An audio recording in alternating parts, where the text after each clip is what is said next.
Good evening and welcome to the November 6th Town Council meeting. Please stand to salute the flag. I pledge allegiance to the flag of the United States of America and to the republic for which it stands, one nation, under God, indivisible, with liberty and justice for all. Amen. Unfortunately, Councilman Moretti is away and was unable to attend tonight. I do have a couple of moments of silence.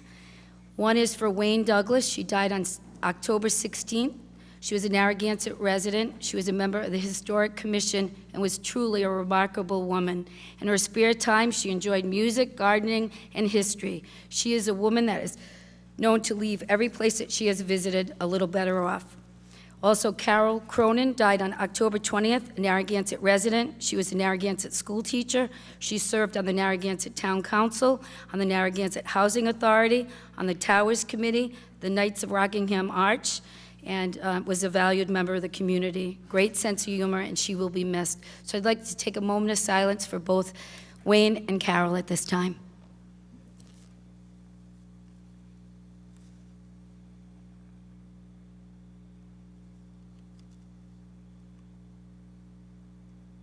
Thank you. And I'd like to just recognize Veterans Day, which will be coming up.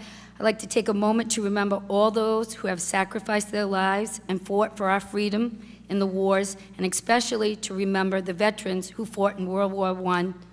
May they always remember we appreciate their service. Thank you. We're going to move on the agenda to the approval of the Susan, could we also, could you do a moment for Madeline Riley? Oh, yes, that's right. Sorry about that. Madeline Riley was also a wonderful member of the community. She passed away, and we'll take a moment of silence for Madeline. Wonderful family.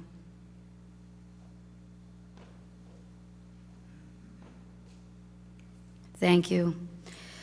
We're going to move on to approval of the minutes, and that's September 18th, 2017, the work session. Move to approve those minutes. Any discussion? All those in favor? Aye. Aye. 4-0, motion passes. The next on the agenda is the showcase, and I'd like Officer McGovern to come on up. He has a very special short presentation, so come on up.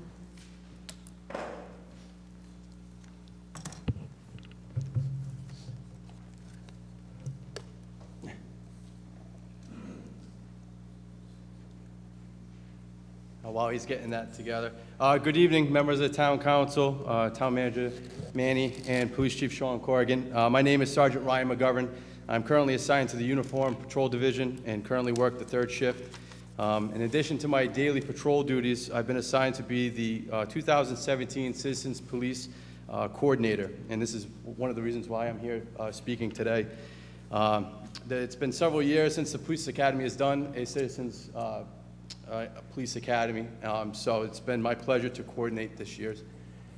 We hold the Academy at the North Beach Club on Wednesdays from 6 to 9 p.m. The Academy is made up of 21 participants that range in age from 19 to 70 years old. There's about 10 full-time residents and 11 college-age participants and residents from other communities. The PowerPoint that I'm going through is some of the pictures we've taken throughout the first 5 weeks of the Academy. I'm going to continue to kind of click through them so we can get through it. But so the purpose of the Citizens Police Academy is to give the public a working knowledge of the Narragansett Police Department's policies and procedures through a series of classes instructed by Narragansett police personnel as well as other professionals from the law enforcement community. The program is designed to encourage input and feedback from the civilian participants. The goal of the Citizens Police Academy is to establish a stronger relationship with the Narragansett Police Department and in the community, and to provide the citizens a better understanding of the mission and operations of the department. And a goal that has kind of emerged from it too is that we've had about 17 Narragansett police officers participate in either teaching or helping out in one way or another. And it's been fun for the citizens involved to meet and get to talk to some of the officers. The schedule, it's a 9-week program, and right now we're entering week 6, which will be the BCI and criminal investigations portion. Prior to that, we've done, week 1 was a tour of the police department. This is actually during week 2. We had some uniforms for the participants to see and feel and look at. And as you can see, they're all pretty happy with it. We were able to utilize the Dunes Club parking lot, and during week 3 of motor vehicle stops, we were able to break up into 4 different groups and do mock car stops, and we provided the instruction of what to do and how to approach, and they all seemed to get a kick out of that. That is walking out of the car and going up to an unknown traffic stop, which they learned about. As you can see, the officers involved, we have one officer that's monitoring it and another officer participating in the mock program. And even David Spears was involved. He helped us out as well. So actually, we have 18 members of the police department that have participated. A little bit of a delay here, but. Week 4, we had the pleasure of having Judge John DeCubis come and speak to the Academy about what the Narragansett Municipal Court does. That was very interesting to hear from him. We also had a member from the Rhode Island Attorney General's Office, Special Assistant Laura Nicholson. She came and talked to the Academy about what her role is and what they do. And what's interesting, too, is, as I stated before, there's 11 participants that are of the college age, and a lot of them want to do something in law enforcement, but not necessarily want to be a beat cop. And by listening to some of the other instructors from non-police department personnel, they've been able to kind of get a better understanding. Week 5, we talked about accident reconstruction was the first portion. Our department has a fantastic accident reconstruction team, and this is Detective Lagasse speaking to the class regarding what they do. As you can see, we've had a really good participation rate. We have average anywhere between 19 and 20 students per class. And we also did DUI investigations and drug recognition. And this is the class scene. We were able to get a volunteer to go through some of the tests, and the class really enjoyed that.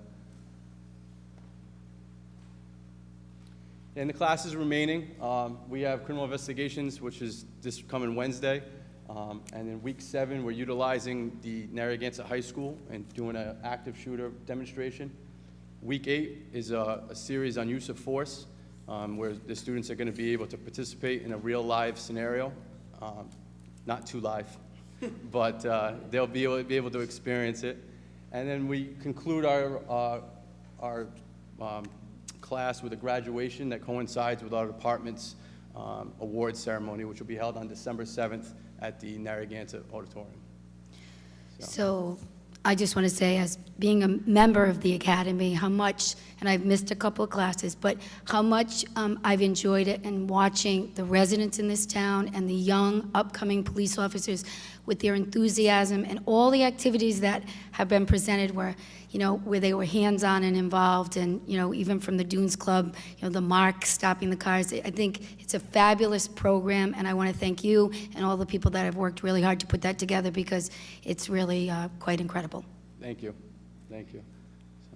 Well, that concludes my presentation. On your desk, there is an example of what we give, the packet we've given to each student. Kind of goes through more of what an outline of what I gave you tonight, but in case you wanted to look for it further. And I thank you very much for your time. Thank you. Thank you. Well done. And then I'm going to turn to the town manager, because he's going to do an update, a presentation on the storm. Thank you, Madam President. Before I go into my presentation, I want to thank Sergeant McGovern for his presentation. I've known Ryan for a long time, many years. When he was a police officer on Block Island, I've known his wife, his beautiful wife, even longer. She lived next door to me. That's why I have no hair, because of Catherine. But they're the future of Narragansett. they represent this town. He has a lot of pride in the police department. He's a resident of the town. His wife is a resident of the town, obviously. They're expecting their first baby. That's the future of Narragansett right there. So we really appreciate everything you do for the police department and the chief for guiding you. Thank you.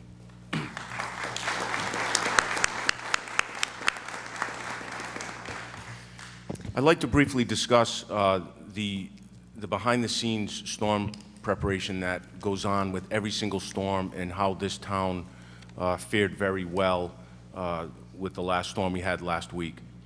So most people in town do not have the inside view as like I have or the town council has as to what actually goes on and the amount of work involved with a storm.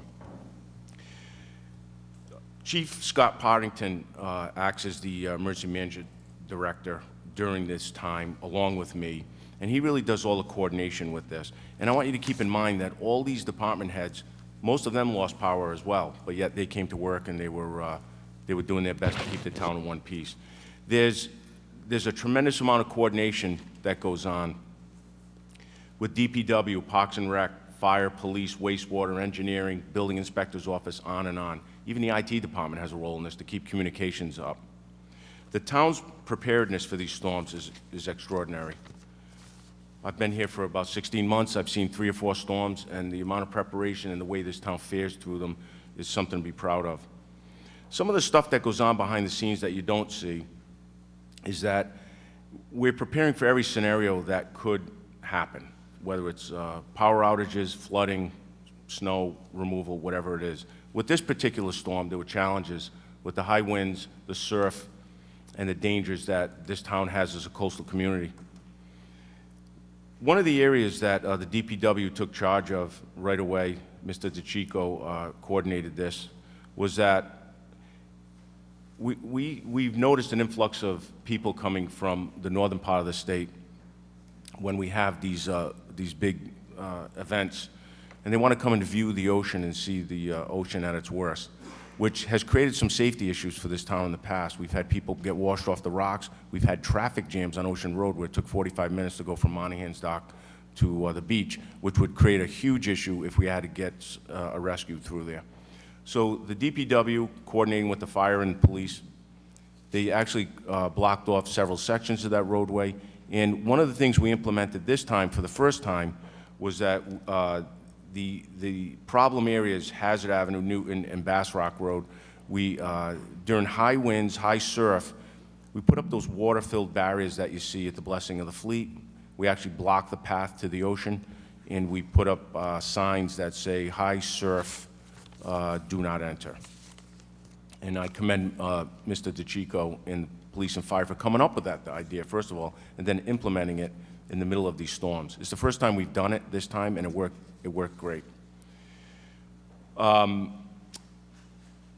This storm had one of the challenges where there were a lot of wires down, where it actually taxed the police department to the max. There weren't enough cars on the road to just deal with the wires that were down and keeping people from entering into a dangerous area crossing these wires. The fire department took it upon themselves to roll out fire trucks and also stay with these downed wires until we could get the proper help. Wastewater actually had operators on standby and on generator power in the event that we lost power to prevent a catastrophic issue with wastewater going into the ocean. One of the areas that we celebrated about a month ago was that the federal government granted this town $1.5 million for flood-proofing for that wastewater treatment plant, and that was coordinated by Mr. Cesarine, and that was completed right the same week that we were struck with this storm, so that was another big load off our mind. So basically, I'm just telling the townspeople you're in good hands. You should be very proud of the senior staff and all the employees of this town, but especially Mr. Eldridge, Mr. Cesarine, Chief Corrigan, Chief Partington, Mike DeCicco, Steve Wright, and Dan Holland for all their work in the time of these storms. So thank you very much. Thank you. It is now time for open forum. If you'd like to come forward, please state your name, your address, and your concern or comment. Anybody wishing to speak? Stanley?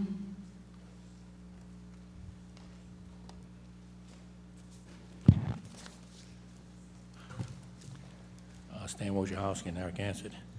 I talked to this woman at the Calamari Festival, and she inherited a home from her parents, and we got to talking about rentals. And I said, well, why don't you rent this home out to a family? You know, you don't have to do the college kid thing. You can $800,000 rent out to a family, and that would be helpful for you and the town and your family. She says, no way, she says, landlords are hated in Narragansett. I don't want to be known as a landlord. I don't want my neighbors to know me as a landlord or anyone else. So I was kind of shocked on that, but I says, I guess you have reason to do that because there's been a lot of news about rentals and all the problems with rentals.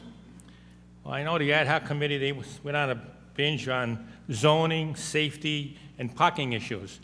Again, all these issues seem to focus on rentals, when in fact, equality. All homes should have been looked at as far as zoning, safety, and parking, not just rentals. And so as the town really focused on rentals and really in a negative fashion with this rental list, I don't think we need a separate rental list to deal with parking, zoning, and safety issues. In fact, from what I hear, the police have found the fix to the noise and student issues, and not all rentals have them, but there is a fix that's worked. Increased informants, they just increased their stickers or whatever they did. They had a change in protocol, and whatever they did has reduced so-called the rental noise student problem. And that goes to show you that all these other things we were thinking of doing and trying didn't work. We don't need the list. Now that we realize that police action was the success in dealing with noise and specific problems, drunk people, now we should discontinue this list. I don't understand why we need 2 lists anymore. In fact, I heard before that this list costs, if you count the retirement benefits and everything else, I heard that this list is like $200,000 a year. And I say it's time to, since it failed, it didn't work, we have something that does work. Thank you, let's Stanley. get rid of the list. Thank you. Thank you. Anybody else wishing to speak at open forum? Seeing no hands, we're going to move on to look up. Karen. Sorry. Please state your name and your address. Karen Shepshowitz, Wanda Street. Doesn't give me a great deal of pleasure to address the council tonight because I'm addressing an issue that happened on the senior bus when I was being driven. Thursday morning, they regularly go to Stop and Shop for an hour. And I was feeling very ill, and I asked if instead of at Stop and Shop, I could get dropped off at Rite Aid, and I would wait at Subway, the one on Woodruff Road, because I can't stand for a long period of time. I needed to get something medically in that drugstore. There were only 2 other people on the bus. There were usually about 7. And I was told by the bus driver that this is the last time they're breaking the rules for me, and that I think this is my private van. I found this harassment, insulting, very intimidating, and very inflexible, and I question what is going on over there at the senior center. I know I addressed this with the town manager and I addressed it with Susan, but it really is not to my satisfaction. I'm going to know this is not going to happen again. I've come to find out that There's only a 20-hour part-time job, and I previously never had problems with the former bus driver, Tom, who I thought was wonderful, and the part-time fill-in, Ryan, who came from Parks and Recs. I was quite appalled, and I wasn't feeling well, and it really made me very upset that he could chastise me, embarrass me like this, town employee representing the town. I wonder what gave him that authority to tell me I was breaking the rules, and it was the last time I was going to break the rules. I thought this is a community where we try to work together. I've served on the elementary, the middle, and the high school planning teams. In fact, I was the one that came up with the name, the Pierce School. I served on the Gifted Enrichment Committee and the Special Ed Advisory Committee and the ADA, the first ADA committee we had at the high school. And I've spent hours and hours devoting myself without asking for a penny or a favor back from this town. In fact, when I did the special ed thing, Karen, you're going to have to wrap it up. all right, well, I'm just very, I and know it you- turns out the committee that's over at the community center is not headed by a Narragansett resident, and neither is the vice chair. Thank you, And they Karen. make policies, and I don't think that's correct, and I don't think they should have access to private information. Thank you, Karen. Anybody else wishing to speak at open forum? Seeing no hands, we'll move to the consent agenda. At this time, is there any council member that'd like to pull an item off the consent agenda? No? No? Do I have a motion to approve the consent agenda? So move. Do I have a second? Second. Any discussion? All those in favor? Aye. 4-0, motion passes. We're going to move on to, first, we have a public hearing at 8, so I'm going to move to new business.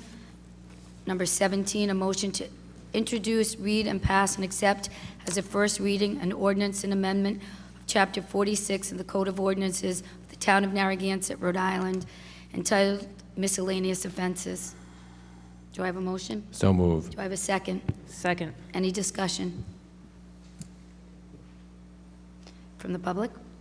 Seeing none, all those in favor? Aye. Aye. 4-0, motion passes. 18, a motion to approve the filling of the position of systems administrator due to a promotion. Do I have a motion? So move. Second. Discussion. From the public? From the council? All those in favor? Aye. Aye. 4-0, motion passes. 19, a motion to award the bid for the pump station wet well cleaning to the lowest bidder, McVac Environmental Services, in the amount of $27,501. Motion? So move. A second? Any discussion? From the public?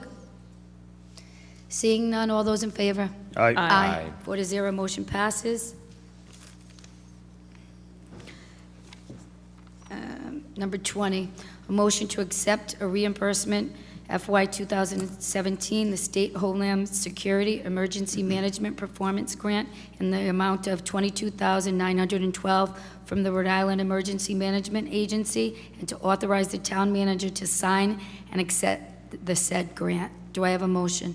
So move. Second. I just want to, this is from Chief Partington, one of the grants. Outstanding.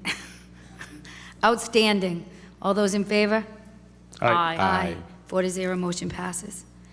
21, a motion to accept a reimbursement FY 2017 State Homeland Security Program grant of $21,000 from the Rhode Island Emergency Management Agency, and to authorize the town manager to sign acceptance of this said grant. Do I have a motion? So move. Second. Discussion. Again, congratulations, well done. Anybody from the public wishing to speak? No, but again, to echo Susan, Scott, thank you so much. And in the event that this just happened over the last couple of days, it's really important that the town be sincerely, thanking each of you, both chiefs and the town manager, for making sure we're safe and securing the fact that in the future, anything will be drilled properly. So, good job. Yeah, thank you for going after those grants, Scott. Appreciate it. It's unbelievable. All those in favor? Aye. Aye. 4-0, motion passes. We have 5 minutes until we have the public hearing, so I'm not going to move to 22 because I think it's going to take more than 5 minutes. The public hearing is on the historic district, so we'll give it 5 minutes for the stenographer to set up. Thank you. Take 5. I'm just going to keep rolling.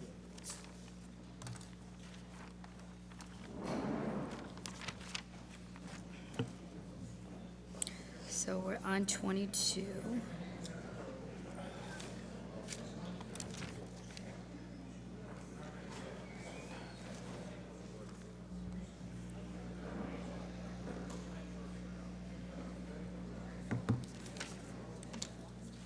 Did you go to that wake last night?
Okay.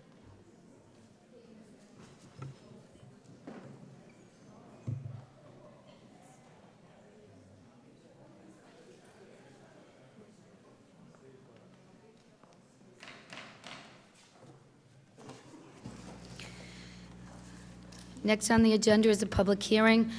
I need a motion to open the public hearing to amend the text of Section 5, the Code of Ordinances, of the Town of Narragansett, entitled Zoning for the Purpose of Establishing Narragansett Ave Historic District in the Dunes Area Historic District Zones. Do I have a motion? Move to open the public hearing. Do I have a second? I'll second.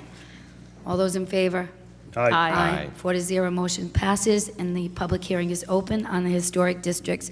And just so the people at home understand, Keith and Mike, I just want to review with the public and the council. We actually mimicked the Historic Commission's workshops, and we've had divided the districts, and you presented each district to the council and the public, and we heard lots of input on each of those districts. Tonight is the last one that we're going to hear from. I know that there were notes all along the way, and people spoke, and at the end, if it's the council's pleasure, they will take all that information, go back to the commission, make some modifications and revisions, and then bring it back again to the council, because we did hear a lot on Ocean Road and some of the other properties in the other districts. So I just wanted the council to be comfortable with the procedure after tonight. They'll still have their notes tonight, and they'll go back with all of those revisions in each district and sort of work on that. That may take, Keith, 3 to 6 months maybe to do some work to bring it back to fully vetted out again. Is that the pleasure of the council? Okay, so that's what we'll do. We'll hear tonight's, and again, we'll make sure that we get the notes on the properties of interest or concern, and then we'll ask Keith to bring that back to the commission. So thank you. We'll keep the public hearing open at the end of tonight. I just want to get on the record that you guys are becoming very popular. Some circles there, some. Okay. Thank you. I hope that's in a good way, Mr. Murray. It's to be seen. To be seen. Time will solve that one. So just to open our third hearing on this matter, as Council President Bonanno has mentioned, what our intention is tonight is to cover the last 2 of the 6 districts that are being reviewed. As you recall, we did 2 on October 2nd, 2 on October 16th, and now we're doing 2 tonight. Tonight's districts are the Dunes Area Historic District, and this is an area that starts literally at the town beach, goes northbound on Route 1A, Boston Neck Road, encompasses the Dunes Club, but also goes well beyond the Dunes Club to incorporate several properties on the east side of the road and about a dozen properties on the west side of the road. The second district we'll be considering tonight is the Narragansett Avenue Historic District, which will be encompassing pretty much all the residential and a couple commercial properties between Kingstown Road and Narragansett Avenue, bounded by the red light at Narragansett Avenue to the west and Caswell Street to the east. So I'll be turning it over to Keith so that he can give you the overview of each of those, and I'll be back in the end for a little wrap-up. Thank you. Thank you, Mike. I understand what you're saying, Patrick, but I don't think it's our popularity. I think it's the issue that's important, the importance of the issue that brings the awareness to the community as a whole, not necessarily us. But Well, you're in good company. I mean, you know, you're at least as popular as I am. Yep. So, Yep. you know. Okay. I'll go along with that. All right. So this map here represents the districts as they are currently. And, you know, I've alluded to the fact that in previous meetings that we really have a pilot program at this point. With just over 100 houses of 11,000 properties in Narragansett, we really have a pilot program at this point. And over the last 6 years, we've developed a very supportive council here to our members and to our applicants. We have a 100% approval rate. We have 24-hour turnarounds on administrative approvals. We pay for 20% of their project up to $50,000. But I get it. We can't please everyone 100% of the time, but we have a very most functional HDC commission by far in the state, but we really don't have a district at this point. So if we were to go ahead and approve this establishment of these districts, we would still be half the percentage of the nearest district in the state. 1/6 of Providence's percentage, 1/6 of East Greenwich percentage, 1/40th of Newport. And we all know we certainly have the resources. It's long overdue to do something to protect our resources. Obviously, there are going to be those self-interest that would conflict with this movement that's the best for the community, but we'll have to work that out. So here, these are the existing districts. The colored areas that you see are the existing districts in the town. If we go to the next slide, will represent the proposed establishment of the new districts. So now, the Narragansett Avenue district. This district is unique in that it's our entrance to the town. It's where you come in from the Rotary, and for a lot of people that choose that exit off Route 1, it's really the entrance to Narragansett.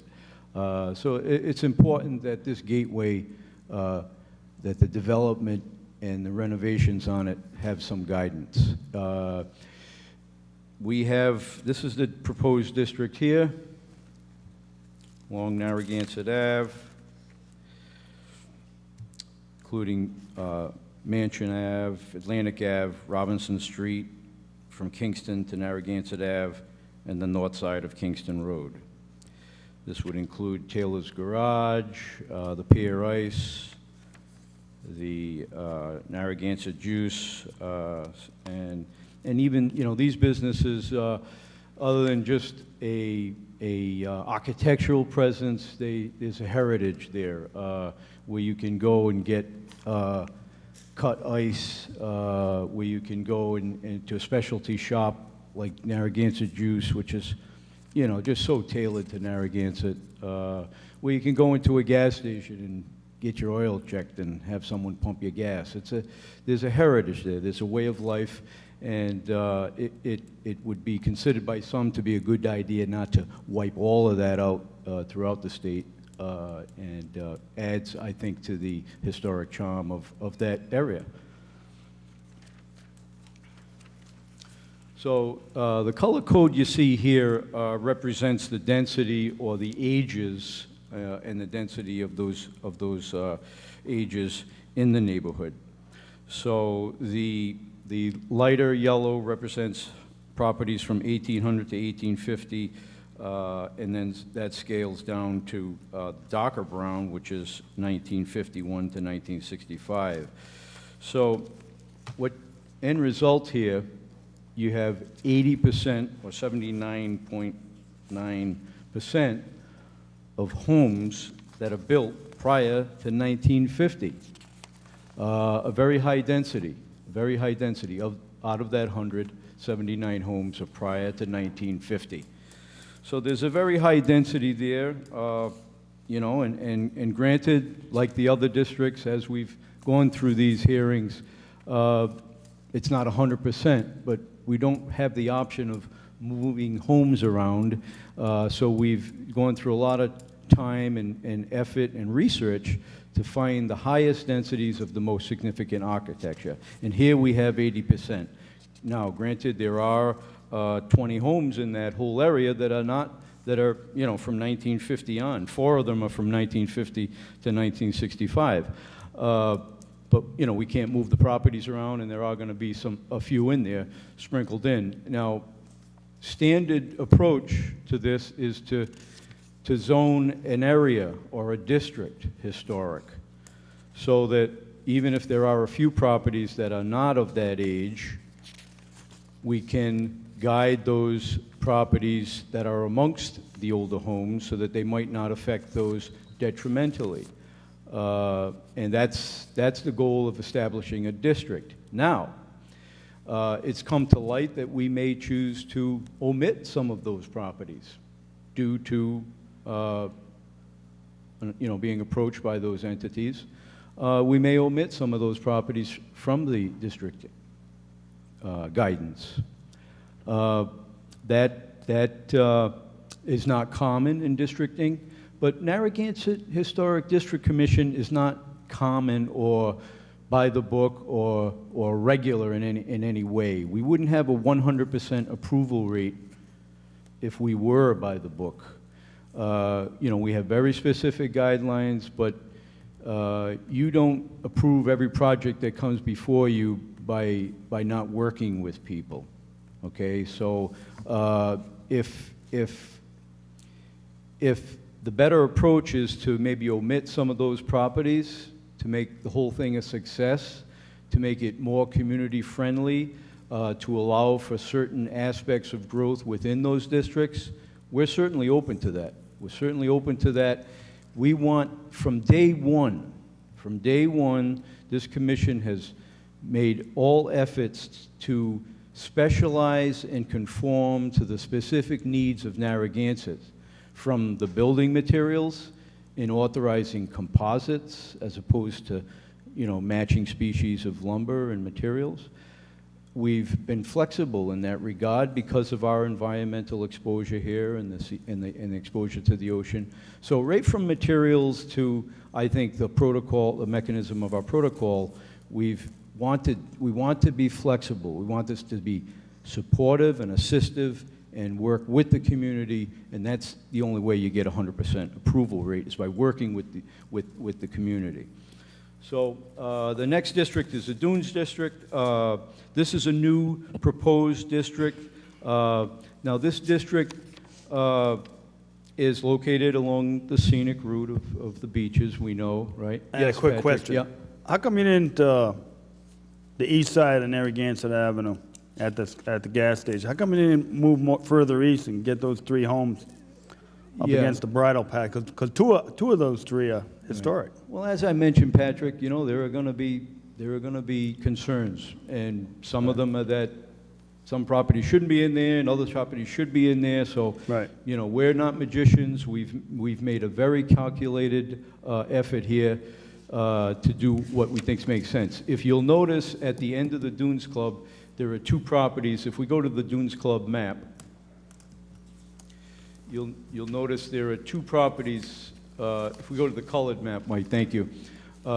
You'll notice there are a couple of properties. Well, they're not highlighted now, but as you get to the north end, those properties there are not non-contributing. They're new properties. Right. So we would have had to, and again, you have to go for districts because you don't want to spot zone. You want to create historic areas. Right. So we would have had to involve all of those 1, 2, 3, 4, 5, 6 properties you see just to go further east to get the other 2. Right. So we drew the line there, and this was all an attempt.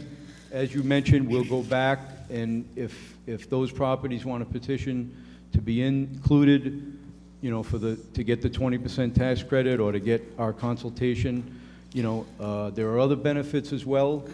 We now have members that are serving on the state selection committee, grant selection committee.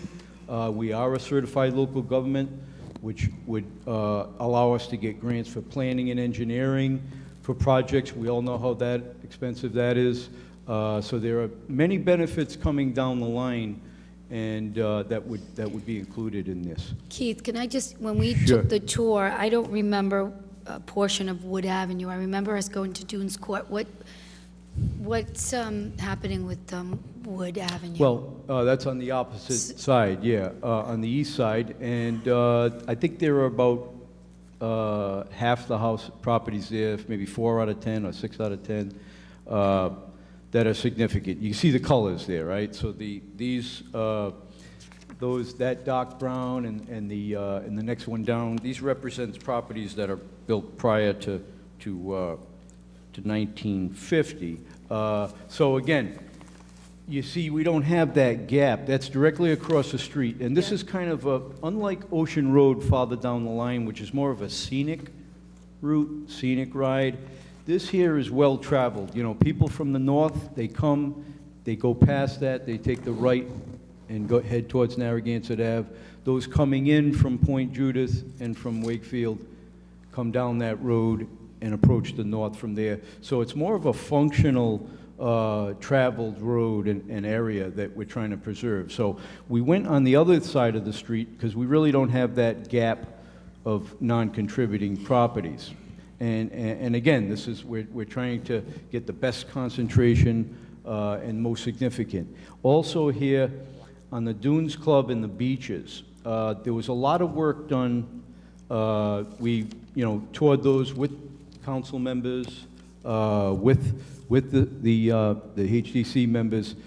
There's really a rich heritage in that Dunes Club area and a functional heritage as well with the services they provide, similar to like the North Pavilion, the South Pavilion. It's almost like a climb of exclusivity there. We start with the South Pavilion where you can get a locker, then we go to the North Pavilion where you can get a dressing room, and then you go to the Dunes Club and you get all the other things you get there. So this kind of haven't made that third step. Haven't made that You one. and me both. Yeah. We really don't strive for that, but some do, and that's fine. But anyway, there's very traditional architecture within that compound. And then the town, and again, HDC members actually build those buildings, the North Pavilion and the renovation of the South Pavilion, long before there was a HDC. Current members guided that renovation. If anyone remembers, the South Pavilion was very one-dimensional. There were no eaves, no jets, no cupolas, and that was renovated. And then the North Pavilion was rebuilt from the pilings up to emulate the 1960s pavilion that was there. So really important to include that, because there's been a lot of work and investment by the town to make those buildings traditional. So that's why we included those, to explain the full Dunes Historic District. Sure. Yep. So we have 31 properties total in that district. It's a large area, but spaced out. And another thing that's significant about this is we are trying to preserve in general, we're trying to preserve Narragansett seaside style architecture, the shingle style, so on. But here, it's actually is seaside, and not seaside-like. So, again, this is a very, very specific part of Narragansett and what we call Narragansett and how we feel about Narragansett. Worth preserving. So that's the Dunes Club. So now we wanted to move on to some clarifications that have, for things that have come up in the two previous hearings. Just a few things we wanted to go over. Yeah. Okay. So there were some concerns that, and you know, we dealt with these things with the 3 public hearings we had, workshops. I'm sorry, we had workshops, and we did mail out to everyone that was going to be a proposed member, and had everyone come in. But as the new public hearings came up, some of the same concerns were brought up again. So, and I think you'll find that a lot of those concerns were a bit unfounded. One was that we would just, at some point, this organization would change, and we would go from this 100% approval rating, supportive, assistive group to something different. But I think we have to be aware that local review guidelines must be approved by the town council. And we have 78 very specific guidelines that are part of the ordinance passed by previous council. So if anything goes awry, as far as public opinion or council opinion, the council has all authority over this to to change it. So there's nothing beyond the control of the constituency and the council, and the constituency of the council. So the guidelines are not, they're applied to individual properties. Another concern was well, somebody's going to make me turn my my bungalow into a Victorian, or my Victorian into a bungalow, whatever. The guidelines are applied to individual homes. So if you have a new contemporary house with vinyl siding on it, we wouldn't expect anything different. So it applies to each individual property, that if you have shingles, you should replace shingles. If you have clapboard, you replace clapboard. If you have vinyl, you replace vinyl. So that no standard is applied to the zone as a whole. It's each individual property. So you're not going to have to all along we've been approving composite manufactured windows. No wavy glass, Anderson 400s, Marvins, Pellas, all for the last 5 years we've been approving. So there's no wavy glass. And I'll let Mike take the next one. I just wanted to speak to the issue that was raised by a speaker at one of the earlier hearings about the need, or the perceived need, to have historic districts be 100% filled with historic structures. That was an assertion made by a speaker early on. And it's not necessarily true. Just as we zone properties for residential use and commercial use and industrial use, and we draw zoning maps, as you've all seen, with lines, perimeter lines around these areas, we also know that each of these areas have outliers. They have non-contributors, or what we call non-conforming structures. You've heard of the term legal non-conforming. Same thing goes for historic district zoning. So we're not obligated to only identify 100% of the housing or the structures in a district to be historic structures. The perimeter can be and should be more logically defined by blocks or streets or certain key landmarks. So I wanted you to be aware that Section 44-24.2 of the state law gives us that authority.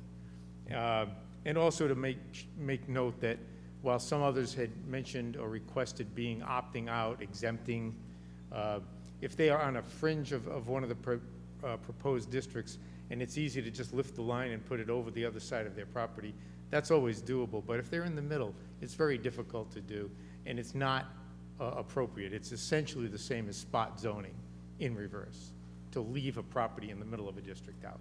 So I wanted that to be on the record also. Okay, another concern was that we would somehow control subdivisions and zoning issues. We're really specific to materials of what is being replaced on a property. So we have no authority over that. That's planning and zoning.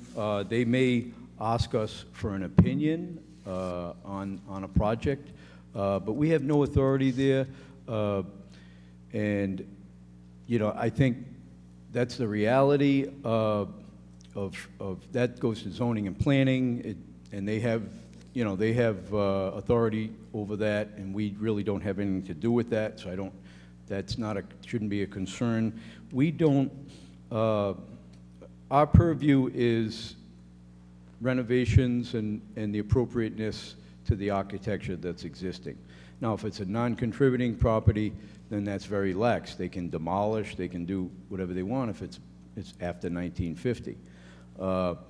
But the end result is, the reality is that historic districts really end up being, and I think the best way is to look at the track record of just a few properties we've been involved with, of what's happened on Ocean Road, including Our Lady of Peace and the new properties next to it. We were involved in those 3 new properties going up on next to Our Lady of Peace, all the work across the street or near Hazard Ave, the properties we've guided on the Pear District on Central Street, 80 Central, the 2 down the road from there.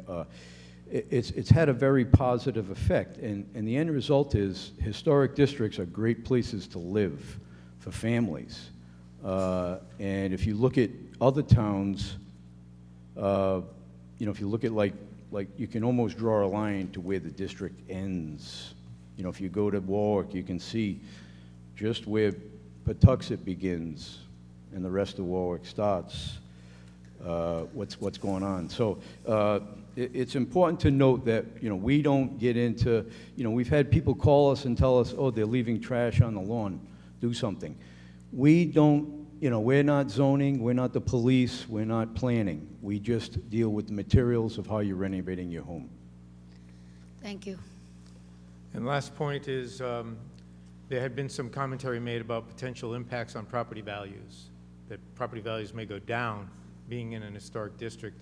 And I'd like to reiterate a component of my presentation that I gave back in 2009, when I had actually had a staff member look into 51 different jurisdictions around the country that did have historic district zoning. These were cities, towns, and I think in some cases even regions or counties. Out of the 51 that were researched, 43 had either a neutral or a positive impact on property value. Only 2 had a defined negative impact on property value. The others had mixed results. So with that, we'd like to conclude the presentation and, excuse me. Yeah. Thank you. Also, you know, just wanted to mention there is a poll that the independent newspaper is doing, public poll for Narragansett, and currently it is nearly 70%, 68% in favor of historic districting, and 32% against. So, and I'm sure you'll hear from some of those this evening, but it is something that the community recognizes as good for the community, and I hope we can follow through with this. It's what major significant communities throughout the state, it's what they do. They protect their resources. It's, you know, and it's long overdue in Narragansett. Thank you. Okay, at this time, the public hearing is open, and if anybody would like to speak about Narragansett Avenue and any of the proposed changes, any comments on Narragansett Avenue? Anybody from the public? Come on up. State you have to be sworn in. Yeah, hold on. Just for the record, there were additional exhibits for this meeting, which is November 6, 2017. An email from Gail Sock dated 9/25/2017, which is Exhibit 7. Exhibit 8, an email from Patrick and Paula Brady dated 9/29/2017 and 10/24/2017. Exhibit 9, an email from James Bennett dated 9/29/2017.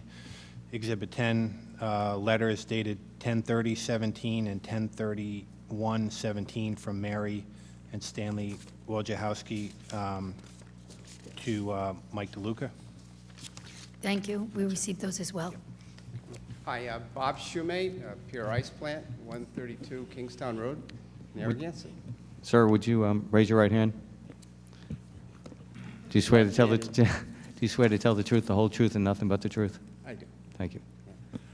Just a little bit of brief history about the ice plant. Ice plant's been there since 1895. 2 brothers, Browning and Browning, started the ice house then. Behind the ice plant to the left of it is a swamp now, but there used to be a pond. They used to flood that pond, naturally harvest block ice from it, and store it at the 132 Kingstown location. It's changed hands several times since then. My dad was in the fish business. He went in there in 1966 and took over the plant. And at the time, a lot of it went to the fishing industry, but over the years, that's kind of changed. So most of the ice now we do manufactured in the packaged ice. We distribute all over South County. I've been there 50 years. I'm 15. I have 2 sons. I don't see them running the place at all. They've gone in different directions because of their education. my goal is to continue to operate the plant 5, 10, 15 more years. I don't know. But my wish is that the plant would continue to operate as an ice manufacturing location. Recently, a gentleman came and got ice from me, and he surprised me. He made the comment, he said, how many communities in the state of Rhode Island have their own ice plant? And it made me think, and it really came up like 3. So my wish is for it being in the historical district, a vote of yes. When you vote on this, that's what I would like to see happen. I wouldn't want to see it developed in anything else. So. Thank you. Anybody else wishing to speak on Narragansett Avenue? Don?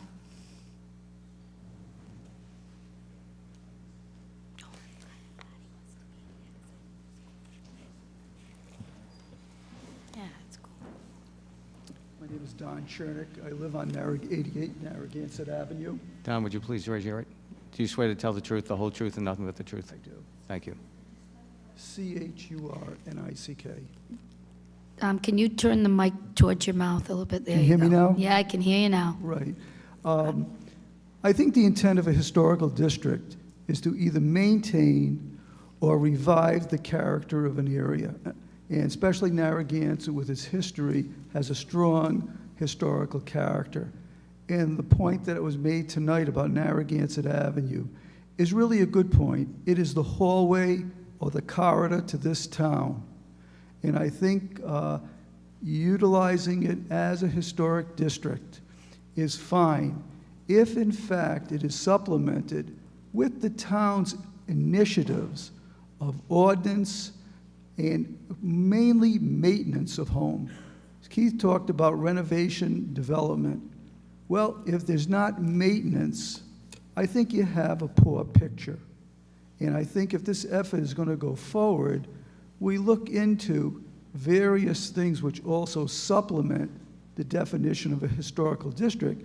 So when people drive through Narragansett Avenue on their way to the beach, they say, this is very impressive. We don't have that on the avenue totally.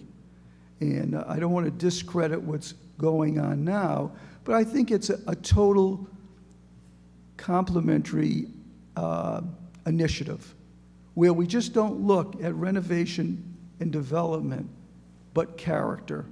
And we have some issues. I think the town has some issues, and I think they can be addressed.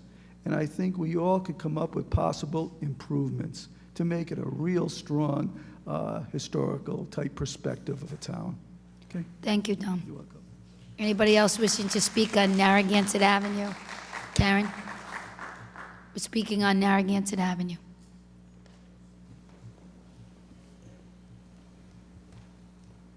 Karen Chepshaw at 63 Wanda Street.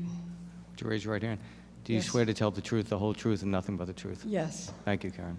I have concerns because I live on Wanda Street. My mother lives across the street, and her back faces Narragansett Avenue. And there's a really old house behind her that's not really well maintained. And when they talked about non-conforming houses or leveling the house and building something else, I wanted to know, like, would they be allowed to build condominiums to replace non-conforming houses or houses that they level? Because that would impact the neighbors. Keith, you want to respond to that? Yeah. I know. Again, we don't really control zoning issues, so it's really the type of architecture that's being proposed. For instance, 80 Central Street. I don't know if you're familiar with that property. No, but I'm not talking, I'm just talking about properties that are run down. Right. And may bring in a zoning lawyer, and it's in a historical district. How is that going to fit into the whole I'll tell you. scenario? I'll tell you.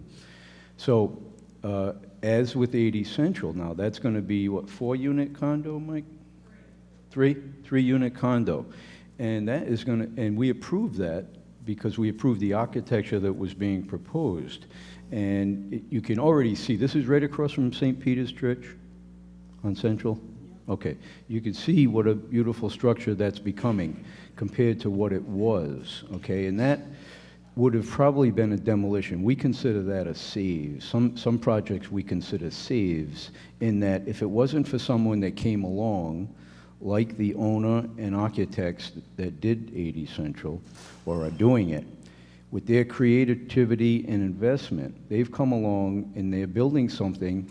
Granted, there are 3 condos there. However, they're still keeping the shape of the carriage house next door. They've added, if you remember, the old 80 Central was all one-dimensional. They had ripped everything off. It had 111 siding.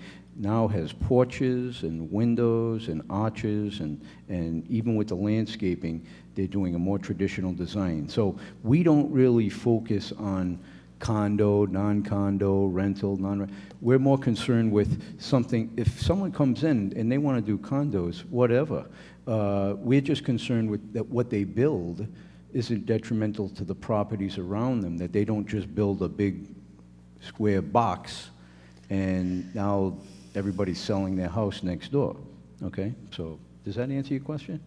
Well, not really. Not really, okay. Well, You better call me up Yeah. and we'll talk about it more. Thank I think you, Keith. Everybody else got it. Thank you. Anybody else wishing to speak on Narragansett Avenue? Stanley?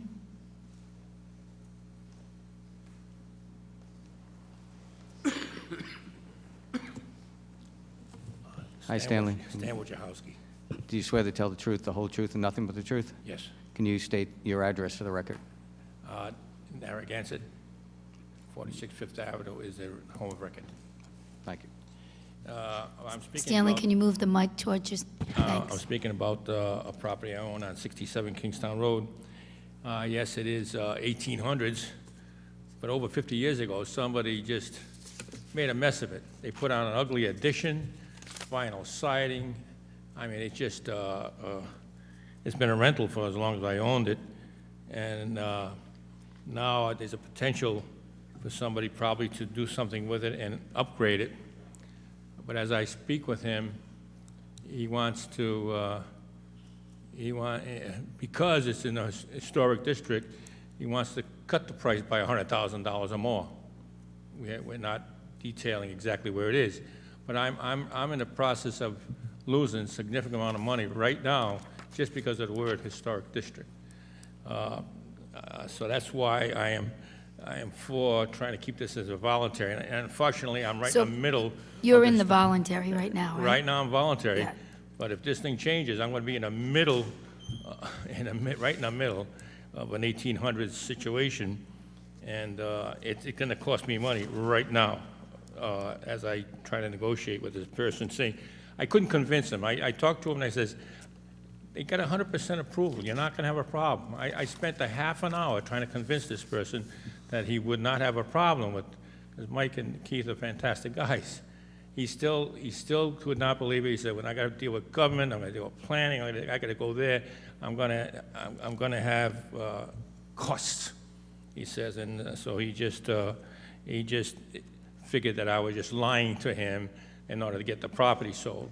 So it is going to cost me money. It's one of those few, like Mike says, you know, most of them are good, and they are. The houses around me are beautiful, and it's great to have those historic as they are, painted well and whatnot. But I'm going to suffer here, and the only thing I present to him is, well, get rid of the rental and get into condos in this thing, and now you have something really nice, like they're done on Rodman Street. It looks kind of nice, and sometimes I just don't see some person knocking down this addition and going back to the original home. I just can't see that ever happening. It's just not going to happen while I'm alive, I don't think. So I just would request again that I remain in a voluntary status. I'd appreciate that. Thank you, Stanley. Anybody else wishing to speak on Narragansett Ave? Okay, we're gonna, oh, come on.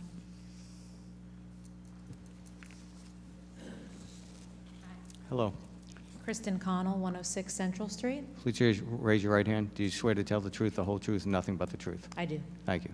I just wanted to read a letter that was sent to the council, but just to read it for the benefit of the public. And this comes from Jeff Sweener, who is the president and CEO of Sweener Builders.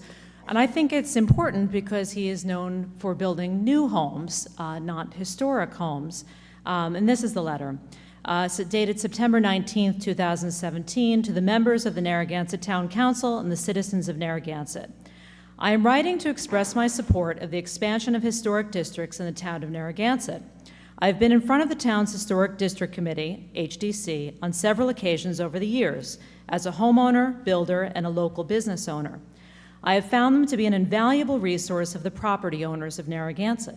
The HDC utilizes an extensive historic guideline manual, which serves as the basis for all elements of a home's exterior. The commission is approachable and user-friendly. They engage in a roundtable discussion, taking a pragmatic and efficient approach to each project.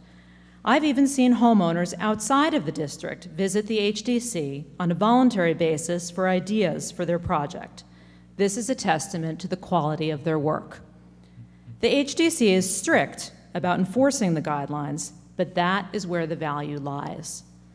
As a property owner in a historic district, you can take comfort in the fact that the HDC will ensure that the guidelines will be followed, your property value is protected, and the character of Narragansett preserved. It is my sincere hope that 100 years from now, there is still a HDC protecting the work that we are doing today. Sincerely, Jeff Sweener, President and CEO, Sweener Builders. Thank you. Thank you very much. Anybody else wishing to speak on Narragansett Avenue?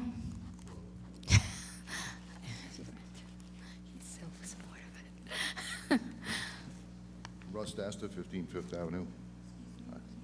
Russ Dasta, 15 Fifth Avenue. Dasta, D-A-S-T-A. Yep, I do. Do you swear to tell the truth, the whole truth, and nothing but the truth? I do. Thank you.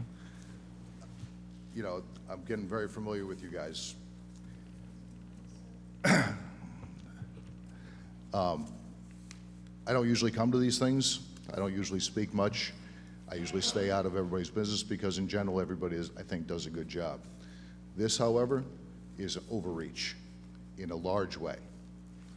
The simple fact is they're trying to portray it as these nice guidelines. They are not guidelines. They are regulations. They are required. You have no choice. So you go on to, so you're telling me on my property what I have to do. I did not come here and I did not buy into this town to be part of a homeowners association. I did not do that. I made my house look historic because I wanted to and because it made economic sense to do so. And I would say that all of the properties they're talking about would have done it anyway for that exact same reason. Thank you, Russ. Anybody else wishing to speak in Narragansett Avenue? Seeing no hands out there, we're going to move to the Dunes District. Anybody wishing to speak in that area? No? Oh, Mr. Brady.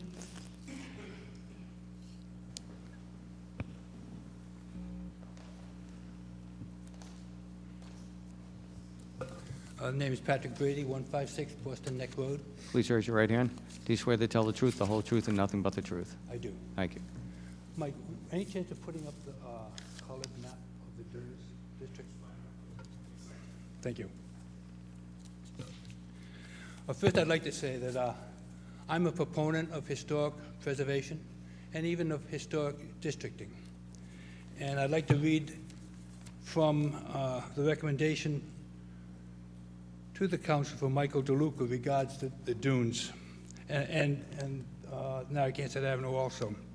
Under goals, it says designate new historic districts for local historic district zoning which are comprised of the listed and eligible National Register resources and appropriate local resources which form a cohesive historic area. In the case of the Dunes district area, I do not think it complies with that definition at all. It's definitely an overreach, as the last speaker said. The Historic District Commission is overreaching and trying to overlay a whole new zoning district on the town of Narragansett. And I, as one resident, am opposed to it. Now, I submitted a document by email to the council yesterday, and I'm requesting the removal, as a minimum, of all the properties on the west side of Boston Neck Road. There's a neighborhood of Wood Avenue and the west side of Boston Neck Road, which we do not believe belongs in the Historic District of the Dunes. And I cite the following. It is stated in the recommendations that the Dunes area is a unique collection of public and private structures making up an impressive enclave of properties designed in the late 19th and 20th century. I submit that the enclave of multi-million-dollar homes abutting the ocean on the east side of Boston Neck Road is correct. And however, it is submitted that a multi-family home abutting the ocean side of the Dunes Club, it is a totally separate entity from the neighborhood of 11 moderate homes on the west side of Boston Neck Road. There are 11 properties involved there. And they should not be included in the Dunes district. 2, in the recommendations, it is also states the district will incorporate several blocks with high density of structures built prior to 1950. A high density, that's how the Historic District is defining them. It is submitted that it is not true in the case of this neighborhood on the west side of Boston Neck Road. 6 of the 11 properties were built after 1950. The neighborhood is less than 50% of homes older than 1950, certainly not a high density. So it is a distortion of the districting regulations to include that area. Number 3, Mr. Lescambeau to the Planning Board also states their intent has been to identify areas that possess a high density of older homes. This is not true, again, in the case of the neighborhood on the west side of Boston Neck Road. Fourth, he further states to the Planning Board, the proposals were well received overall. In contradiction to that statement, attached is a petition in opposition to including the properties on the west side of Boston Neck Road in the Dunes District. 9 of the 11 homeowners signed in opposition. They do not want to be part of this district. The remaining 2 were out of town or did not respond. More than 80% of the people do not want to be included. The petition lays out an additional 5 reasons for removing the 11 properties in the neighborhood on the west side of Boston Neck Road from the Dunes Club, and I would like to read them for the record. Number 1, the original intent of the historic districts was to protect the historic character of the pier area of the old town, as is typical across the country, not to expand it to cover the entire town by creating new spot zones that slowly creep outward as is being proposed. In fact, I think even in the recommendations, they're recommending that the whole town be overlaid by a historic district on the zoning. And I don't think that's their mandate. I think that's the zoning board's mandate. Second reason, the mechanism to compensate the increased cost of improvement is woefully inadequate, constituting economic prejudice against those within the district in relationship to those outside the district. So you're asking those in the historic district to pay more to get their work done because some other people want to protect that property. It's economic prejudice. The third item, there's the danger that expansion of a building envelopes and accessory uses will be severely restricted and prejudicial. And that will grow in the future as the Historic District Commission gains power, it'll take control of all of our properties eventually, the way it's going. Number 4, it falsely inflates the significance and size of a proposed district by including newly constructed homes and subjecting them to increased regulation.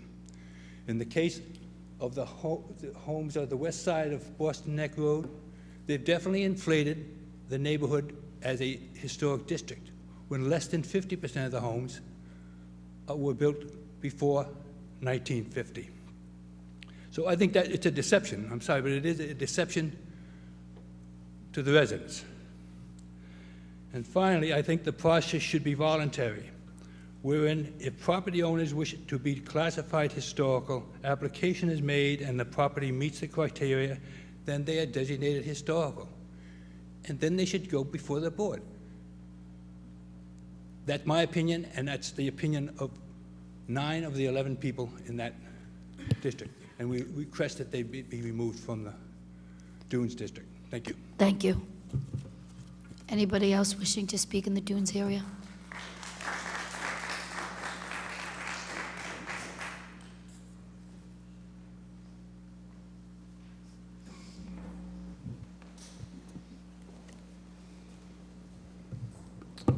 My name is Edward Famiglietti, and I live at 170 Boston Neck Road, directly across from Pat Brady, on the west side. Excuse me, sir. Would you please raise your right hand? Do you swear to tell the truth, the whole truth, and nothing but the truth? I do. Thank you.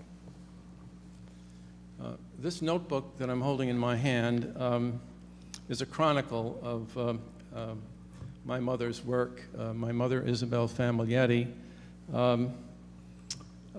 who, after the year after the fire at the towers, labored to, with many other good citizens of this town, to bring the towers into the town and to renovate the burnt structure.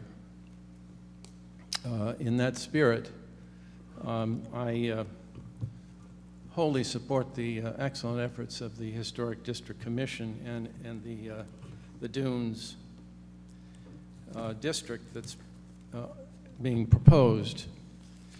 And I was contacted by a representative of the Wood Avenue group that's opposing this, and I oppose the opposition. I note that only 10 years after the tower's restoration, the initial restoration in 1968, the Rhode Island Historical Preservation Commission issued a report on the historic properties in Narragansett, and I'm just going to read a short bit from their conclusions at the end of their survey. Over the years, fires, storms, and urban renewal have altered the historical and architectural character of Narragansett Pier. Though much has been destroyed, Narragansett Pier still retains many physical evidences of its past. These historically and culturally significant sites and structures form an irreplaceable legacy. The citizens of Narragansett can take pride in this legacy and should preserve and protect it for the benefit of present and future residents of the town. And I think we should focus on that in our efforts to create these new historic districts. Thank you. Thank you. Anybody else wishing to speak at the public hearing?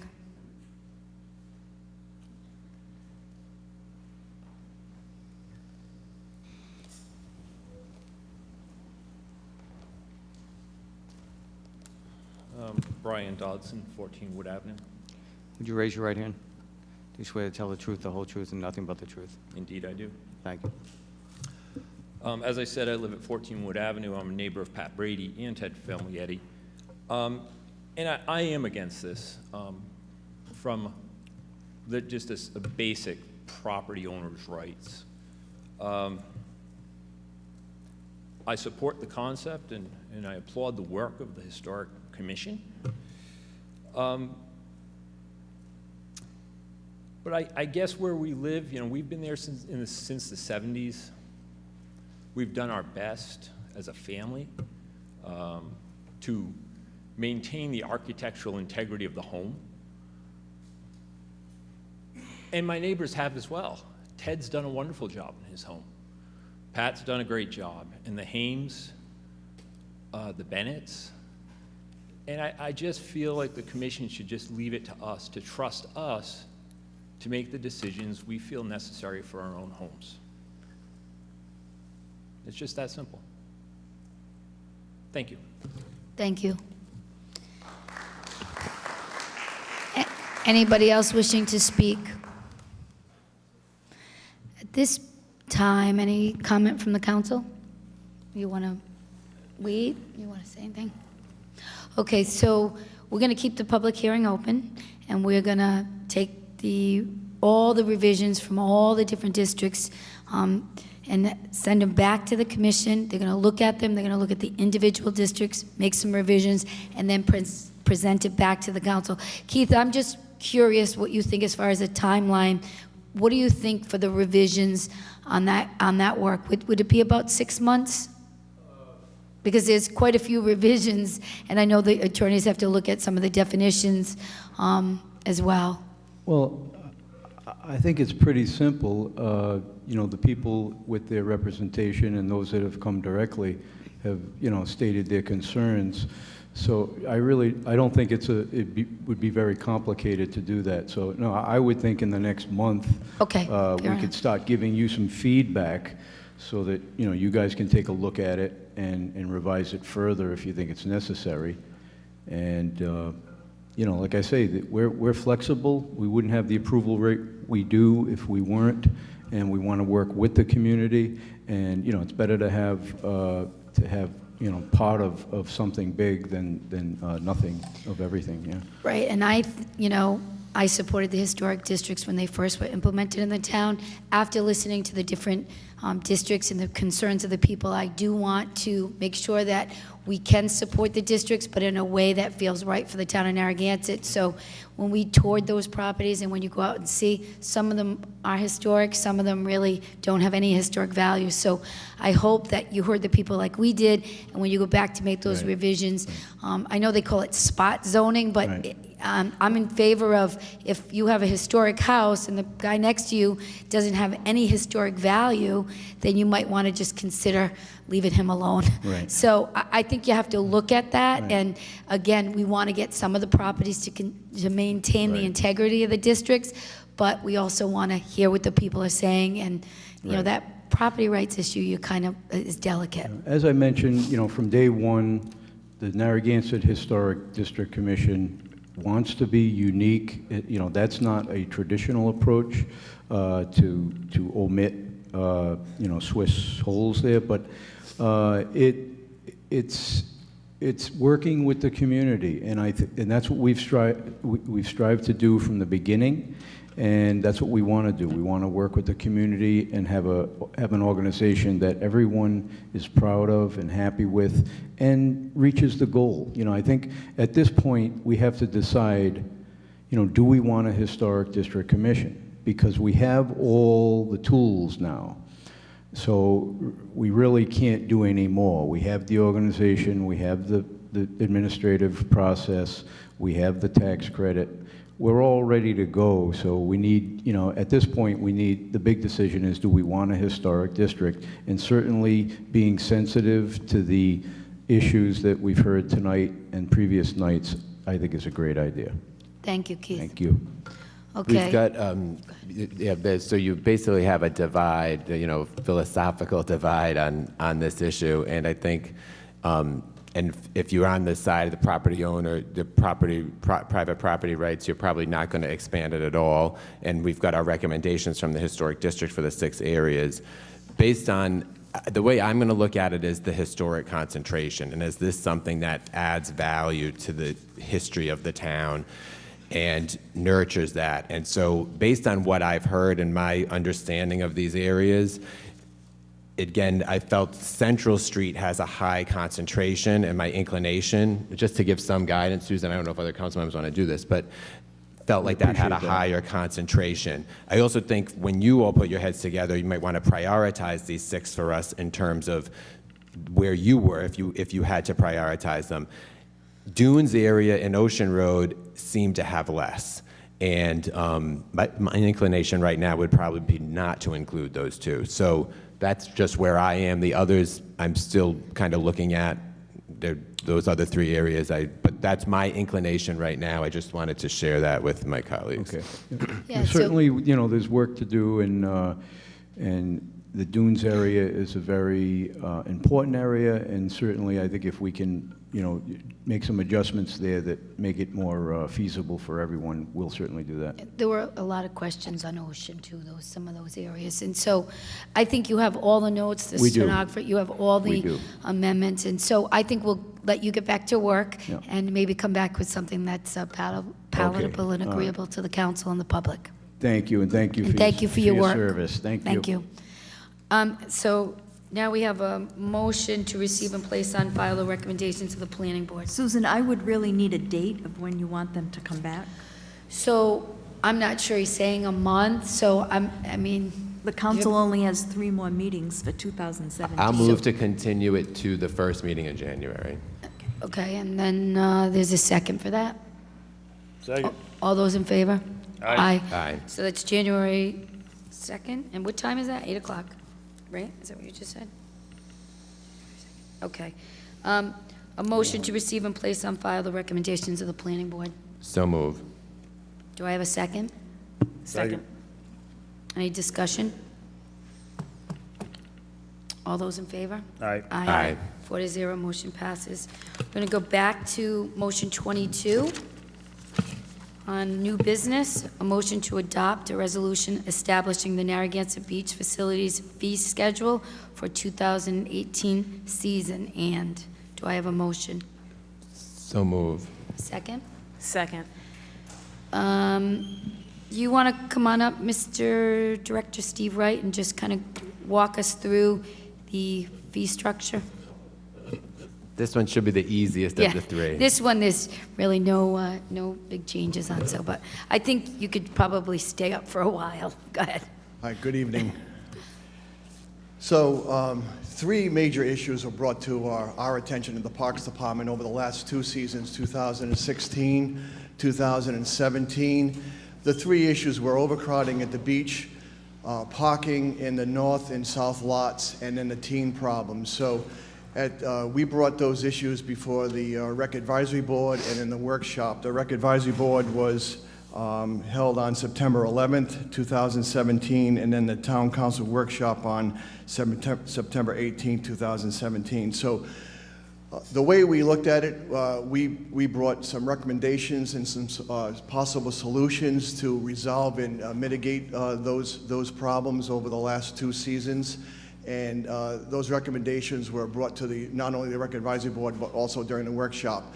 A lot of residents, as you know, attended the workshop, and as far as I know, everyone was in agreement with those, all of those inclusive recommendations. And I'll go through those one by one, and you can ask me any questions. Yeah, I think it would probably be easier. The one that's in front of us is 2018, the daily and the seasonal beach fees. So let's do this motion first. Give us increase, no increase. Can you just write us through those? That's So the the only increase we're looking for would be to increase the daily admission fee from $8 to $10, and that has not been increased for the last 4 seasons. It stayed at $8. Yes. So this is the first increase in 4 seasons. Right, so we'll take that one, because we did agree on the increase from 8 to 10, because it hadn't been increased in some time. So if we just hear from the public on that, then we can take a vote on that. Okay. So anybody wishing to address the increase from $8 to $10, come on up, But Stanley. also, Steve, on this motion, you're going to be doing the changes for non-residents. Yeah, so Those let's do the, 3. yeah, we're going to do the fees first, right? But this is the non-resident, non-fee. That's in there. This is in 22A? Yes. Okay. Okay, Stanley, come on up. Don't go far away, Steve, if you want to just stay close. You know, all the time I've been here, the beach is fantastic. Steve has done such a fantastic job out there at keeping it clean. He's been there when there's been issues. I mean, he's been on top of everything going on. It's an excellent run operation. And because it's a real asset, it's been done so well, $2 increase is not appropriate. We need to go from 8 to 15. We just need to, today a $20 bill is like $2. I mean, 20, you can hardly go to McDonald's for $20. You bring the family down there, it's $20. And everywhere you go, it's $20.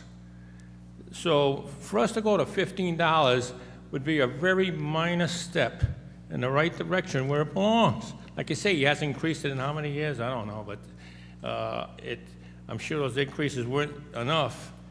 And to go to $15, that would prevent the shortfall. I guess there's a shortfall, 204, no, there's 340. There's a shortfall somewhere in there because the fees aren't going high. I didn't get that down here. I lost track of exactly what the shortfall is, but there's a shortfall compared to last year, and so we got to make it up. I mean, I don't want to ever come to any kind of situation where the taxpayer has to help here. There's a problem. And I also want to see a surplus.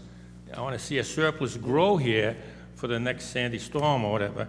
So if anything, we want to have more money than necessary, and I think we need to go to $15 to do that. And I don't, even if we lose some customers, we can afford to lose half our people and still make the same. So there's very little negative here. And I'll take the blame. If you lose some customers that's excessive, just yell at me, and I'll take the blame for it. You don't have to. Blame it on me. But I'm saying, cut it in half, so we'll have half the people there, and we'll still have the same amount of money in the kitty. And I suggest, please, go in that direction. Thank you, Stanley. Thank you. Okay, so the 8 to 10 is agreed upon with the council. We want to talk about the elimination of the non-resident passes, which is attached to this, but anybody else have concerns with the increase from 8 to 10 on the rates? Karen, come on up.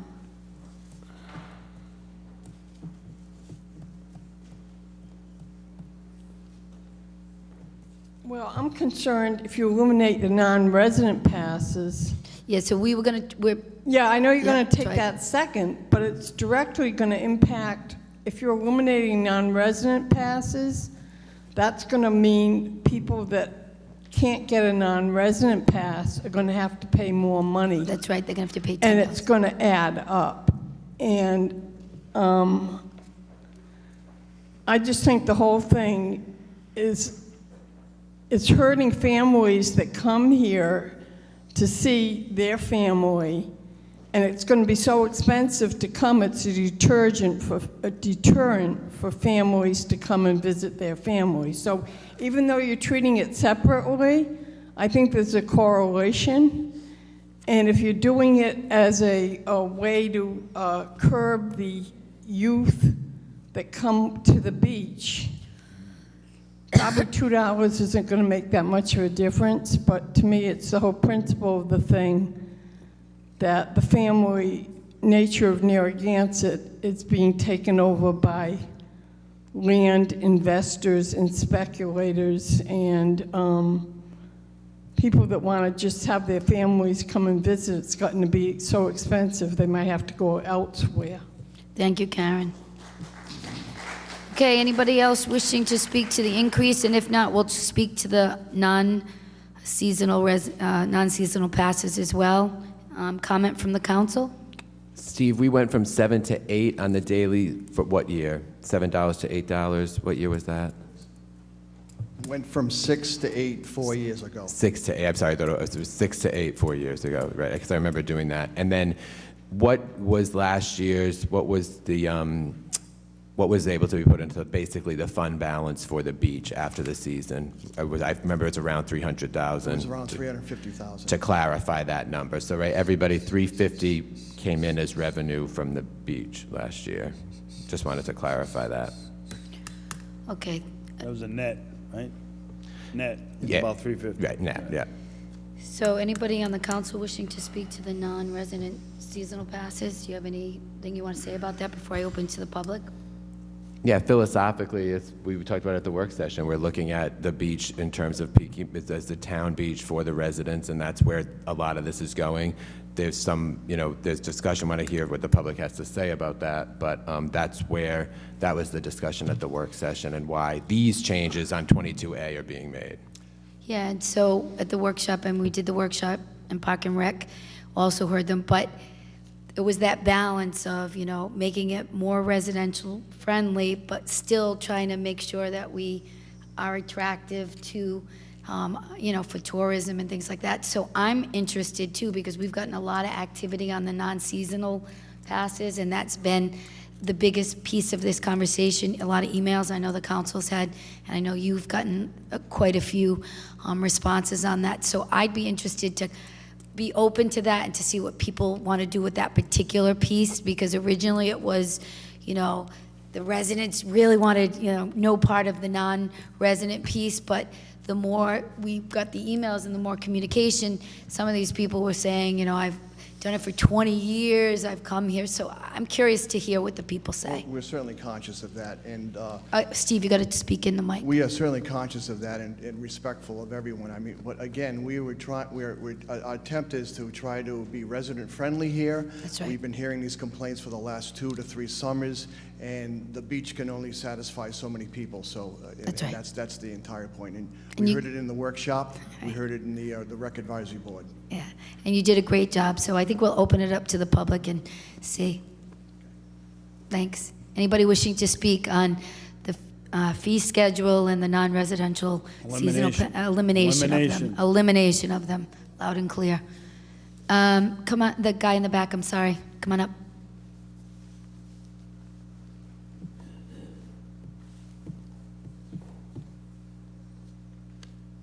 Hello, my name is Michael Seno. I'm from Cumberland, Rhode Island. I've been And your address? The whole Your name and your address. Michael Seno, 3 Fenner Grant Lane, Cumberland, Rhode Island. Cumberland. I've been a non-resident, have non-resident pass for about, I think, over 10 years. I just ask you to consider keeping it. I don't think we caused that much trouble. Last year, I paid $700. I didn't show up one day. So I think it's a cash cow for you in some ways. I don't think we're that much trouble. And I'd probably make it down about 4 times a year. You don't look like trouble. But I heard some things that you were having some trouble with at the beach. I don't think hopefully, it's not all of us. But I just wanted to just ask you to consider it. Thank you. But he's paying $700. See, you're paying $700, so you are actually 22B or C in these motions. Okay, so my... It's fine that you're, Yeah, it's fine. but this is important. These are key distinctions here on these 3 motions. The whole reason they're separated is, right, so your feedback is more about the lockers at the north, at the north. So there's different things going on, right, that we just need to be aware of. Yeah, got it. It's not all one jumble. So when we get to that part about the seasonal lockers, you're welcome to come back up, but we're not there yet. Okay, I'm sorry, I apologize. Nope, that's fine. It's fine, it's fine. Thank you. Bill?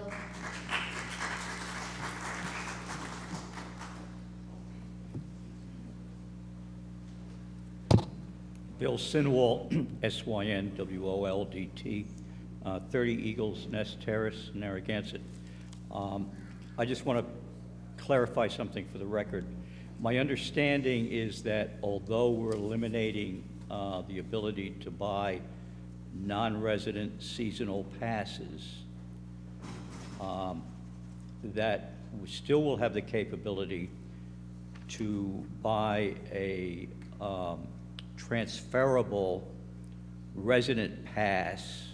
Yes. Which can be used for my out-of-town Yes. children and loved ones. Yes. That's why we need Fine. to lower the Yeah. price. Thank you. Good, Bill. Yes, thank you. Anybody else wishing to speak? Those non-transfer passes work well. Anybody else wishing to speak? You already spoke, Karen, on that. No, you can't come back up. Come on up.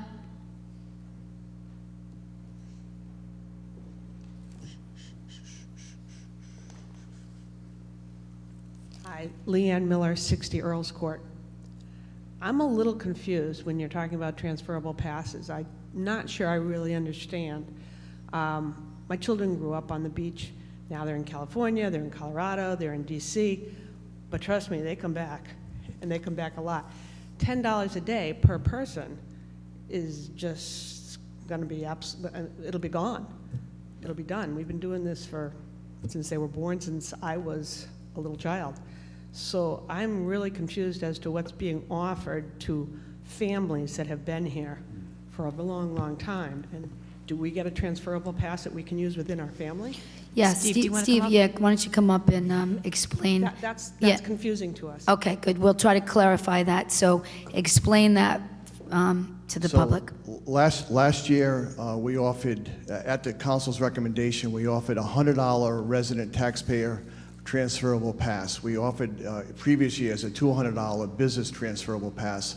Last year, for that particular reason, we offered a $100 taxpayer resident transferable pass for those instances where folks had family or guests or anyone really coming into town. It's not a picture ID, it's a transferable pass that can be transferred to any relative or friend that comes into town. So do the math. If it's just someone coming in for one weekend, then maybe the $10, last year would be $8, but this year $10 would be the way to go. But if you're coming in for several weekends, then definitely a $100 the transferable pass would be the way to go, or two of those. The transferable pass has no picture. It can be used for the businesses, and it can be used for the taxpayer, and it can be used for anybody. You can just transfer Not it to not for a business, just for a resident taxpayer. Oh, 200, sorry. So Steve, how many per resident can they purchase? They can buy as many as they want. Okay, so if you have 6, you can buy 6. Yep. All right. I think, it's my opinion, I think we can eliminate the non-resident pass. I think what we need to do is take the transferable pass and lower the price to $75. I think that's a good way out.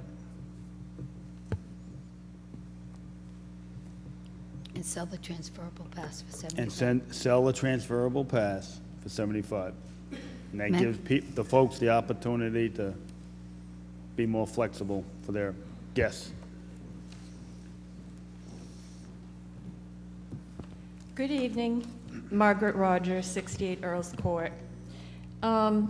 First, I just want to say it's kind of hard to come up here tonight and talk about the beach, given that 26 of our fellow Americans lost their lives yesterday in that massacre in Texas. So anything I say seems very insignificant and small given what's going on in the country.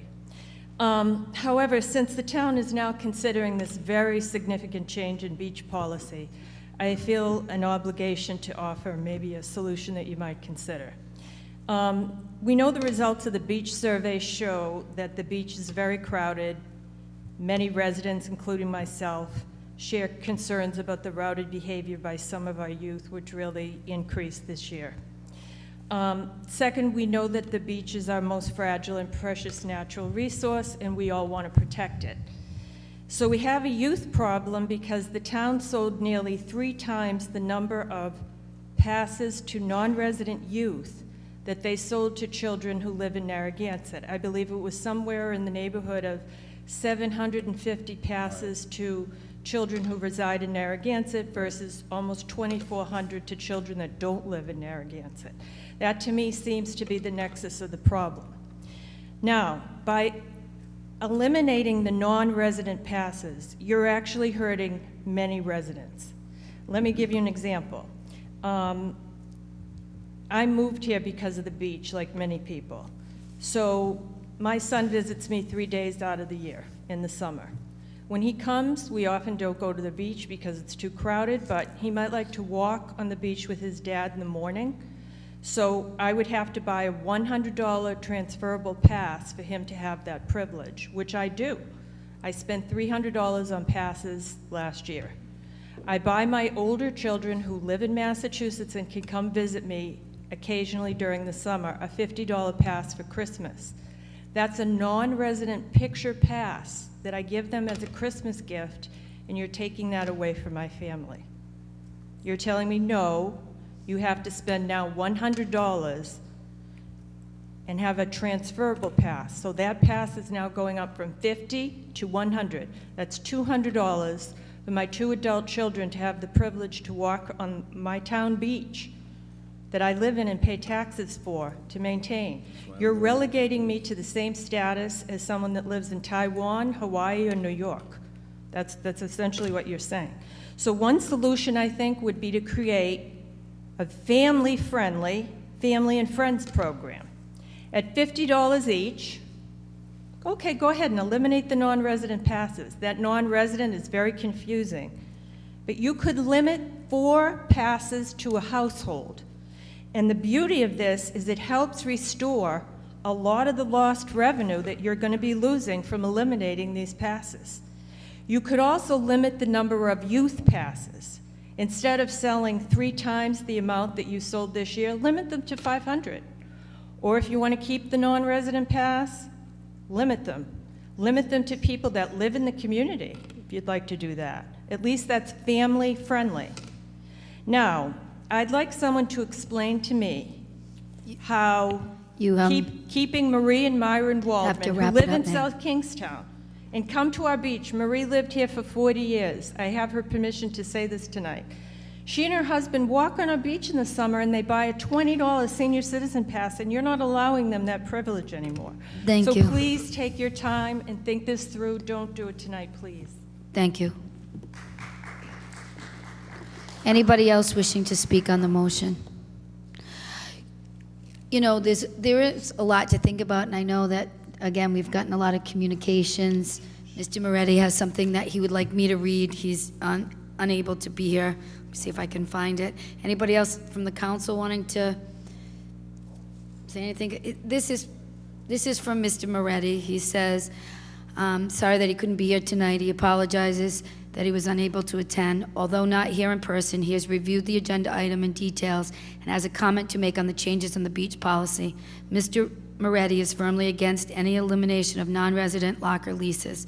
He recognizes the concern that residents have and how they like to visit the beach, but those concerns are also voiced by the non-resident committed population. Many from South Kingston have been committed to the beach for years, so I solidly say no to these elimination of passes. And that's from Councilman Moretti, who's not here tonight. I just wanted to share that. And I do think it's a lot to think about. We did the workshop. We've heard from the Park and Rec. We've heard from the director.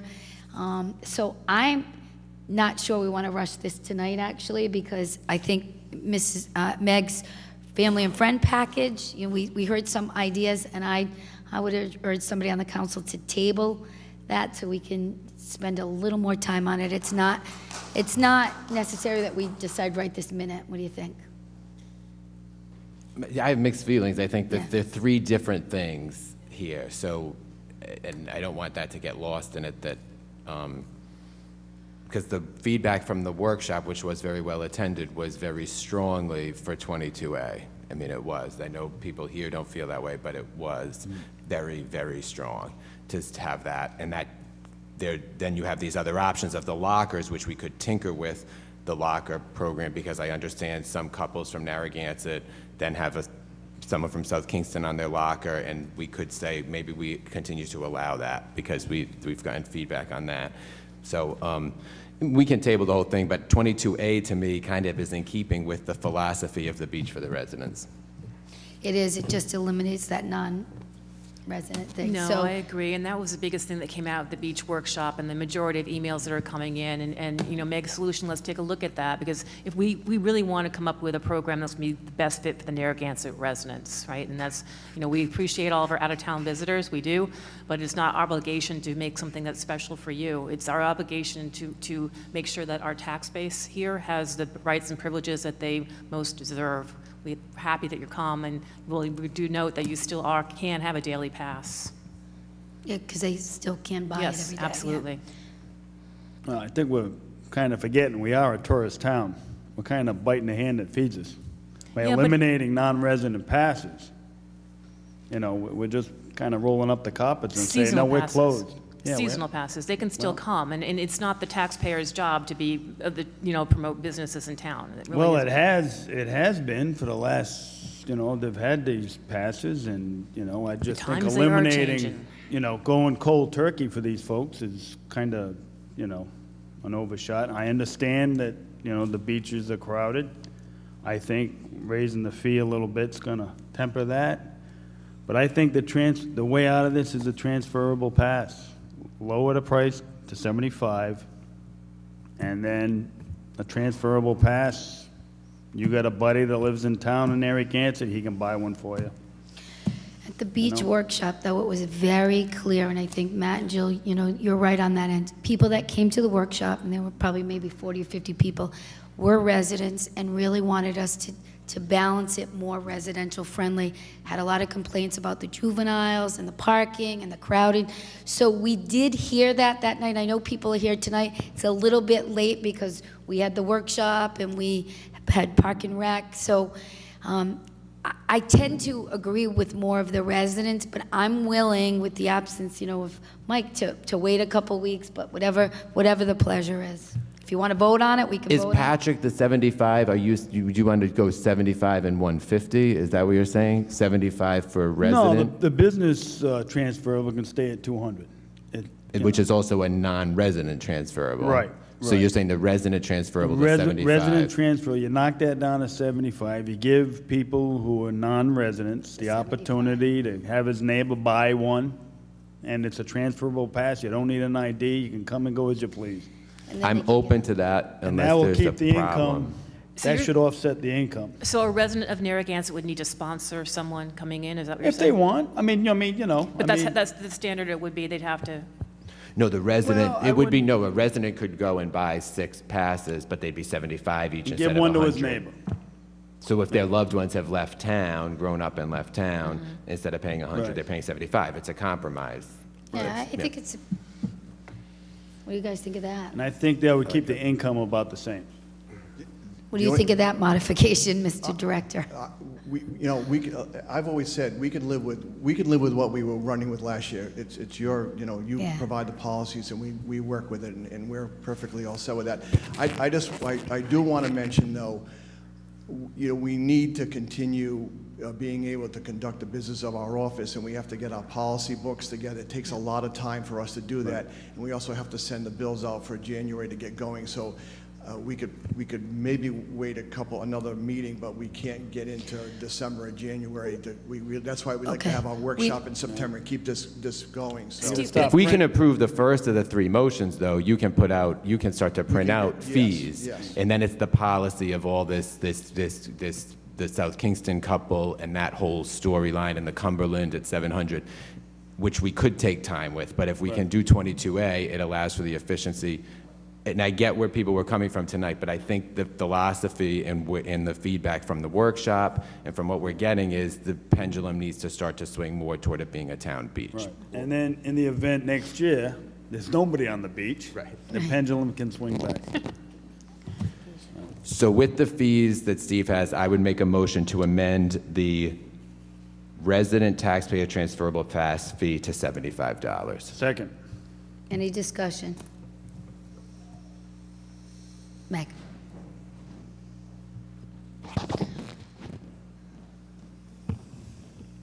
So I understand the appetite to create a transferable pass, but I think you need to bear in mind that there could be a little more funny business with the transferable pass because it's more expensive.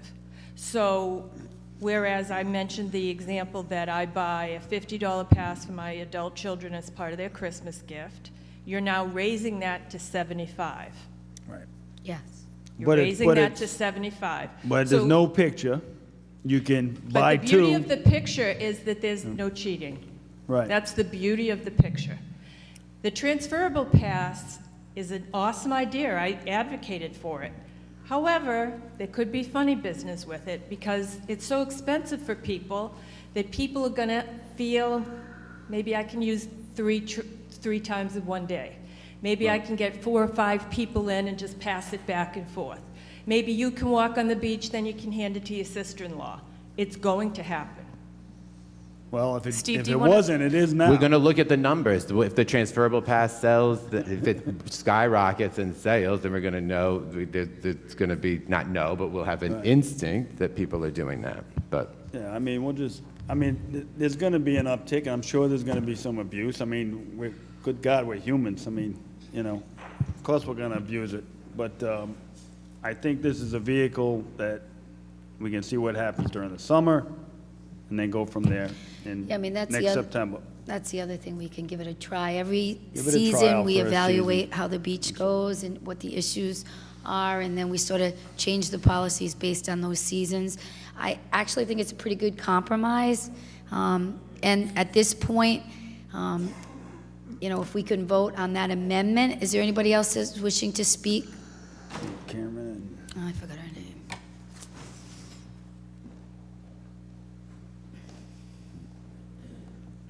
Hi, Leanne Miller. If we can do a transferable pass for $75, why can't we keep the family transferable pass at $50? Well, because the family, they're talking about a non-resident. Right. Yeah, we're That's the talking whole about- point. That's why Yeah. we're doing the change. The person's not a resident. Yeah, so that's what That's the we have been whole working point. on, is really trying to, We have to make a decision as a council, and we've gotten feedback that the Is people there any feel. way to keep it within families that live in town? Well, the family, but if the children have moved on, some children have stayed, okay? Some children have stayed, right, and some have left, right? So they're not resident. So we're saying we're going between 150, right? So you're paying 50 now, so we'll go to the 75 to accommodate that. And then Steve will give us the numbers on, So do you we can just switch it skyrocket on back and forth. transferable? But in my case, they all come out together, so it's going to get very pricey. yeah. Yep. But maybe Thank they won't you. come out often, and then it's $10 a day, right? If they don't come, so it could work out better for you. One daughter that was here for 6 weeks last summer. so, Tell her yeah. to move here, Patrick can sell her something. come on up. I'll spring for it. We all love the beach and care about the beach, want to make the best decision. I go after 5 to avoid all this. Go ahead, you. Hi, my name is Patrice Kane. I live at 51 Wood Avenue. I enjoy the beach, like everybody does here. I will agree that it was very, very crowded this year, and there were a number of instances where I witnessed unruly behavior. I know you've gone down that path. My concern about having a badge that has no picture on it and having it for sale for residents like me, and I'm not saying that anybody is necessarily going to be devious, but by eliminating the non-resident pass, you could have people buying them and reselling them to make a profit. That's a very real possibility, that I could go in, according to Mr. Wright, and buy an unlimited number of passes for $75 and turn around and sell them for $150 to people that would be willing to pay that, because they only have to come to the beach more than 15 times to make that worth their while. So I just mentioned that as a consideration, Right. and I really would encourage the group to table this and really think about it and do a scenario analysis on the economics about if we eliminate non-resident, what was the non-resident income that we earned in 2017, and what do we think the expected demand would be as a result of that elimination for the transferable passes, so that we make sure we're not back here next year rehauling what was done this year. Well, we usually come back every year after the season just to reevaluate, because every season's different, but Mark, thank you. could there be some way that we could put some type of a fine in place should someone be found to do that? There certainly can be an ordinance to deal with that. I think the enforcement of that would be really difficult. I think those are fair points about the transferable passes. I mean, it's ripe for, I always thought there was a limit on how many a household could buy. I did as well. Yeah. It's 4, Steve? There was never a limit about the amount? No. Have you ever had somebody go in and buy 100 transferable passes? Who's our record holder? I mean, I don't see a big black market to gold get out medalist. of Narragansett Town Beach here, all right? And that black market could exist now at 100. You know, Don't forget that. You know, with all due respect. It would certainly to catch you. our attention, and as far as passing to the fence and everything, we've actually caught people doing that, Right. and we're on top of that. Does it happen? It does happen, but Sure. again, let me tell you something. Whatever we do, there are people out there that are trying to beat the system, abuse it, sure. regardless of whatever system you have. We do the very best we can, and so whatever policies are in place, there are people out there trying to beat it, and that's just the nature of the game. Right. But that modification that Matt just made, do you see that as a viable option that would work, that you could manage? I mean, we can definitely. okay, manage that. and so it seems like a compromise. And we'll evaluate it, and if somebody's out there, Should we taking limit? Should we limit the passes to 10 or I mean, something? that's the I other mean, what's the thing. most you ever sold at one time? You could put a limit on it. Limit it to 10 if you think that's going to be an issue. We can, I mean, who's that's going to fine. Do you happen to know how many there is? I mean, a person, Michelle, is there a number?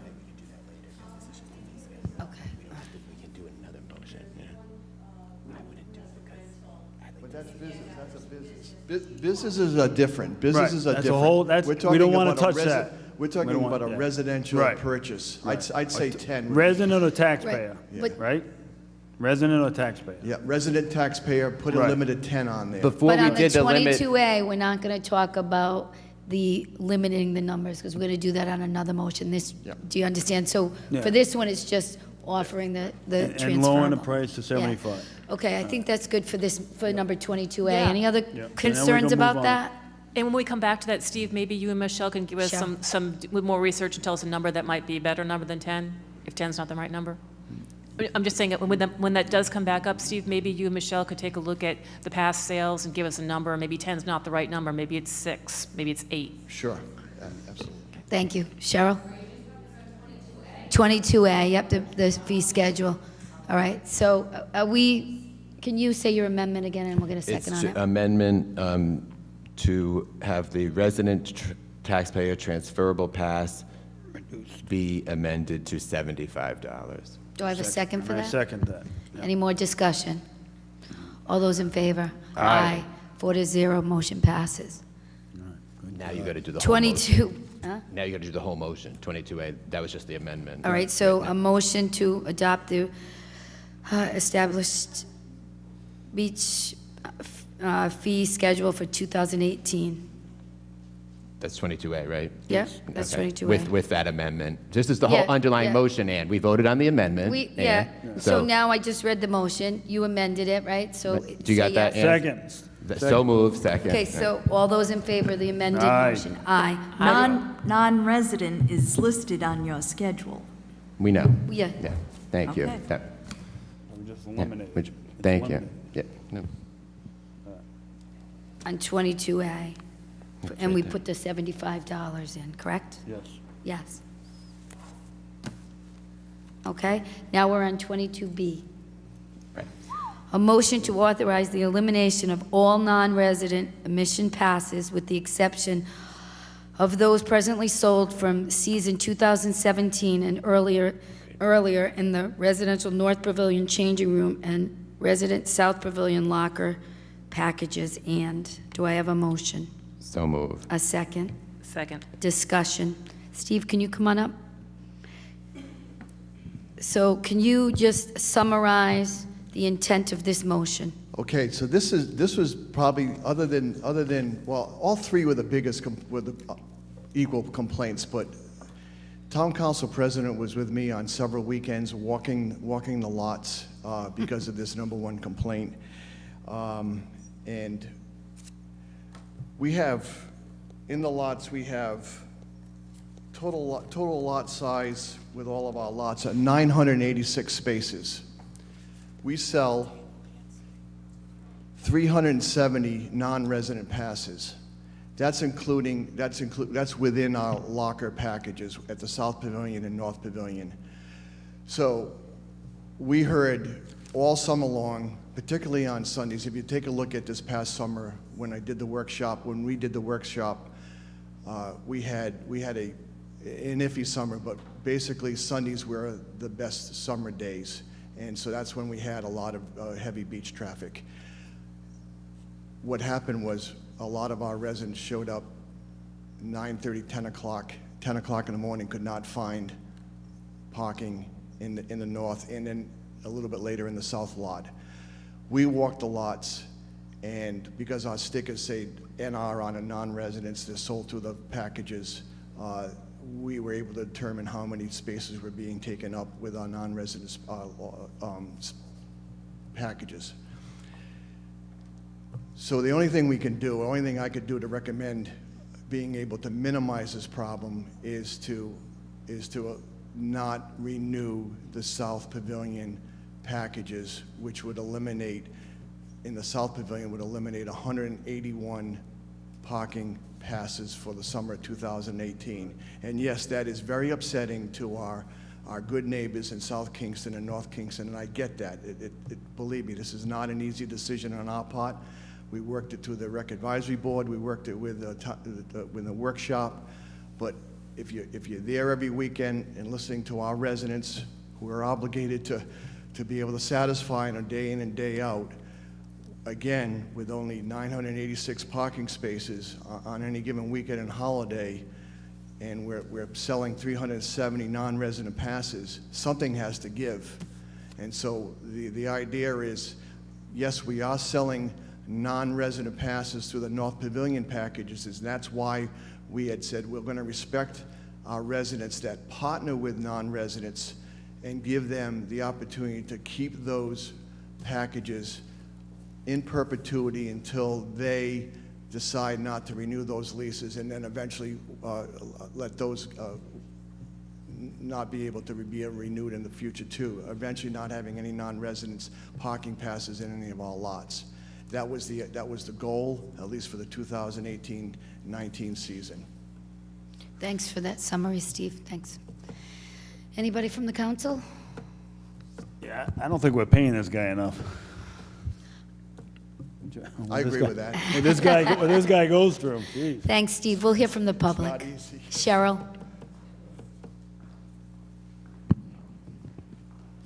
Hello. Hi. Hi. My name is Cheryl Hartnett, 233 Mulberry Drive, South Kingstown. I work for Narragansett Housing. My desk is about 100 feet through that wall, and I have for the past 19 years. 25 years ago, when I first got my resident pass, because I worked in the town hall, because the definition of a resident was to either live or work in the community, I was then removed from the North Pavilion because I was no longer a resident, and I waited patiently on a very long waiting list and finally did get a locker at the South Pavilion. Been going to the beach since my adult children were newborns. To Narragansett Beach, it is the only beach that we know. We do visit other beaches as well, though, because there are plenty beautiful around, but not as nice as Narragansett. I have worked at the Housing Authority for, like I said, 19 years. I service the town. I'm a very good employee, and I take my job seriously, and I'd like to think that I am a contributing member within the town of Narragansett. I've worked on Thanksgiving and Christmas baskets. I've delivered food to elderly within this town. I have bought endless Christmas gifts for children up on the boards. I've lit luminaries on the seawall for the Festival of Lights. My husband is the treasurer of the Narragansett Running Association. We volunteer our time at the Youth Track Series at Narragansett High School. So although I am not truly a resident of this town, I certainly feel as if I contribute to this town. So I am feeling a bit slighted to say that I can work in service and help this town, but yet I can't go to the beach in this town. I thank you for all the work that you've done, and I know that this must be a very difficult position to be in, but I also do know, going to the beach for this many years, that as anyone can see, parking is definitely an issue, obviously. And I think by taking non-residents out, you're not really solving the parking solution, because I'm assuming that those lockers or changing room passes that residents will no longer be able, or that will be filled with residents, will still require the same amount of cars. So for the 15 times that I went to the beach and spent $650 to do so this year, I was able to park in the lot only 3 times. You've got to be to the beach by 9 o'clock on a beautiful day in Narragansett or you don't get a spot. And I found that in both north and south lots. So I would beg you for your consideration, because although I'm not a resident, I do feel like I'm a member of the community here. Are you currently a north or a south? South. I was in North, now I'm in South. Okay. Thank you. Thank you, Cheryl. Well, Cheryl, the good news is this council voted earlier this year as a town employee that you can have a resident rate to rent out any of our venues. So we do want to thank you for that. Thanks Make you very aware of that. She wishes you threw in a pass with it, though. A locker or car pass. Anybody else wishing to speak?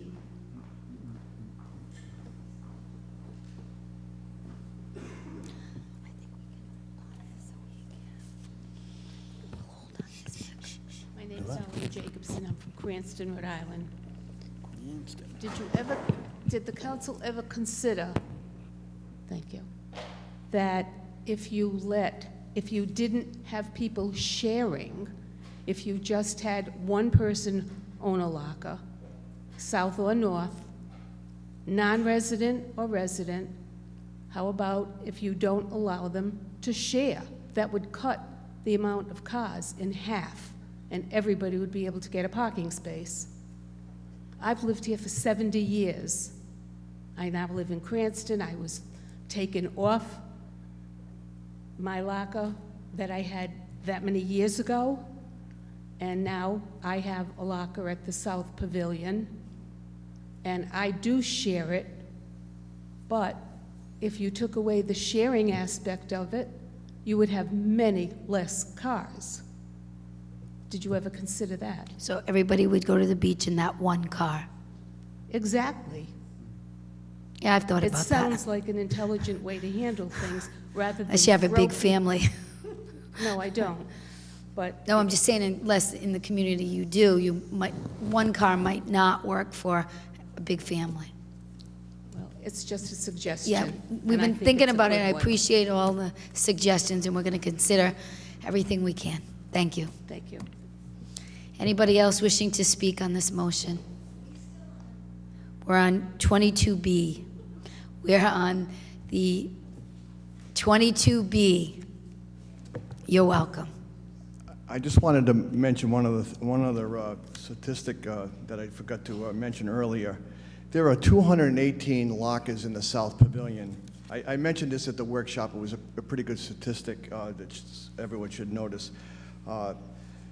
78 lockers are in use. So 78 lockers. We, at the end of the season, towards the middle of August, we had staff go through those lockers and see which ones were being used and which ones were not being used. We do that every year. So in 78 lockers were used, 48 of those were residents and 38 were non-residents. Out of those 78 were being used. 138 lockers were not being used. 67 were residents and 71 were non-residents.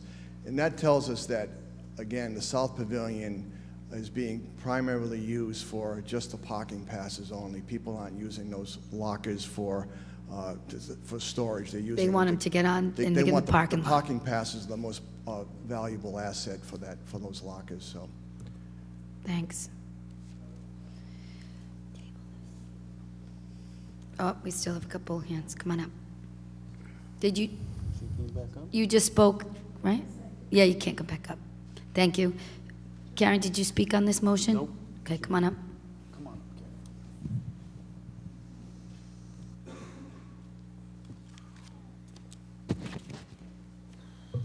I wanted to speak about the whatever the word is, that once you've got a golden locker, it reminds me of feudal England and also in the pioneer days when you would stake your claim. Once you've got your claim on a locker, that's as good as gold. And I never knew all these years what it entitled people to. We would have signed up, because I always felt that the lot was the town lot, not the beach locker lot.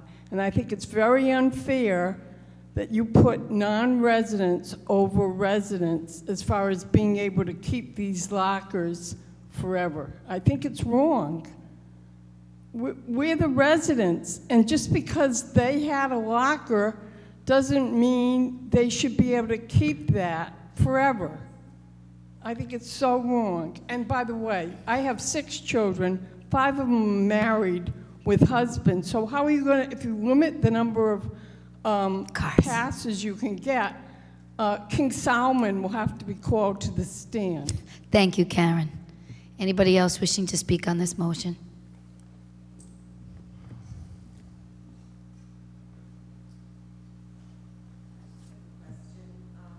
How many parking passes? Can you come up and state your name and your address, Sure. please? Gail Salk, 10 South Trail. How many parking passes, or is it unlimited, can a resident have? So if I have 5 children living in my home, plus my husband and myself, can I have 7 parking passes If we they're a all have resident, cars? Steve, come on up and explain. If they're a resident and they have a car registration and they live in Narragansett, you can. So the answer is, if you live in Narragansett, or you're a taxpayer in Narragansett, you have a vehicle registered in Narragansett, then you can. Gail, so are you, did you hear that? You can get a season parking pass. If you live in Narragansett, your car is registered in Narragansett. Or if you're a taxpayer, you can. Or a get- taxpayer.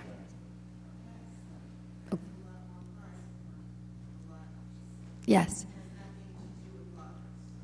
Okay, thank you. Anybody else wishing to speak on this motion? Suggestion from the council. So the north and south, we probably want to think about, do we let some non-residents involved with that, like stay involved at one, either north or south?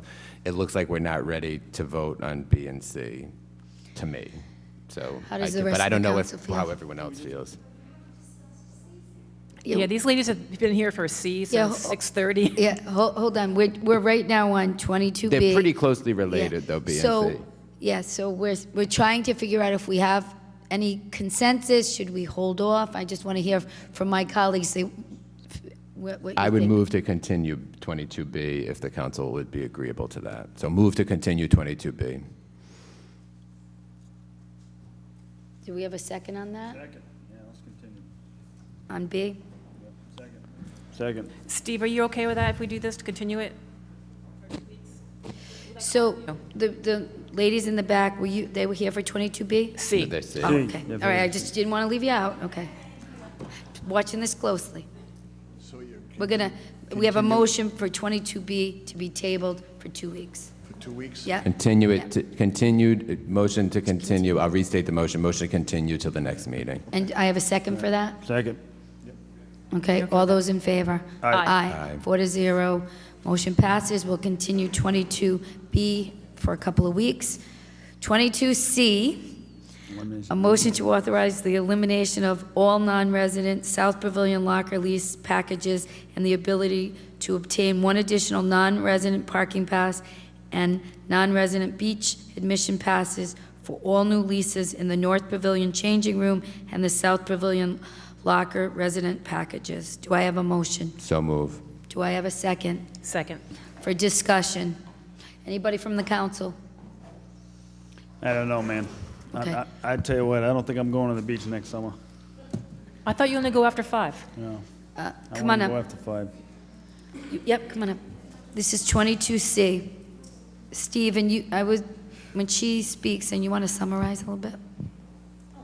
Yeah, why don't you let him summarize and then you can speak to it? For 22C.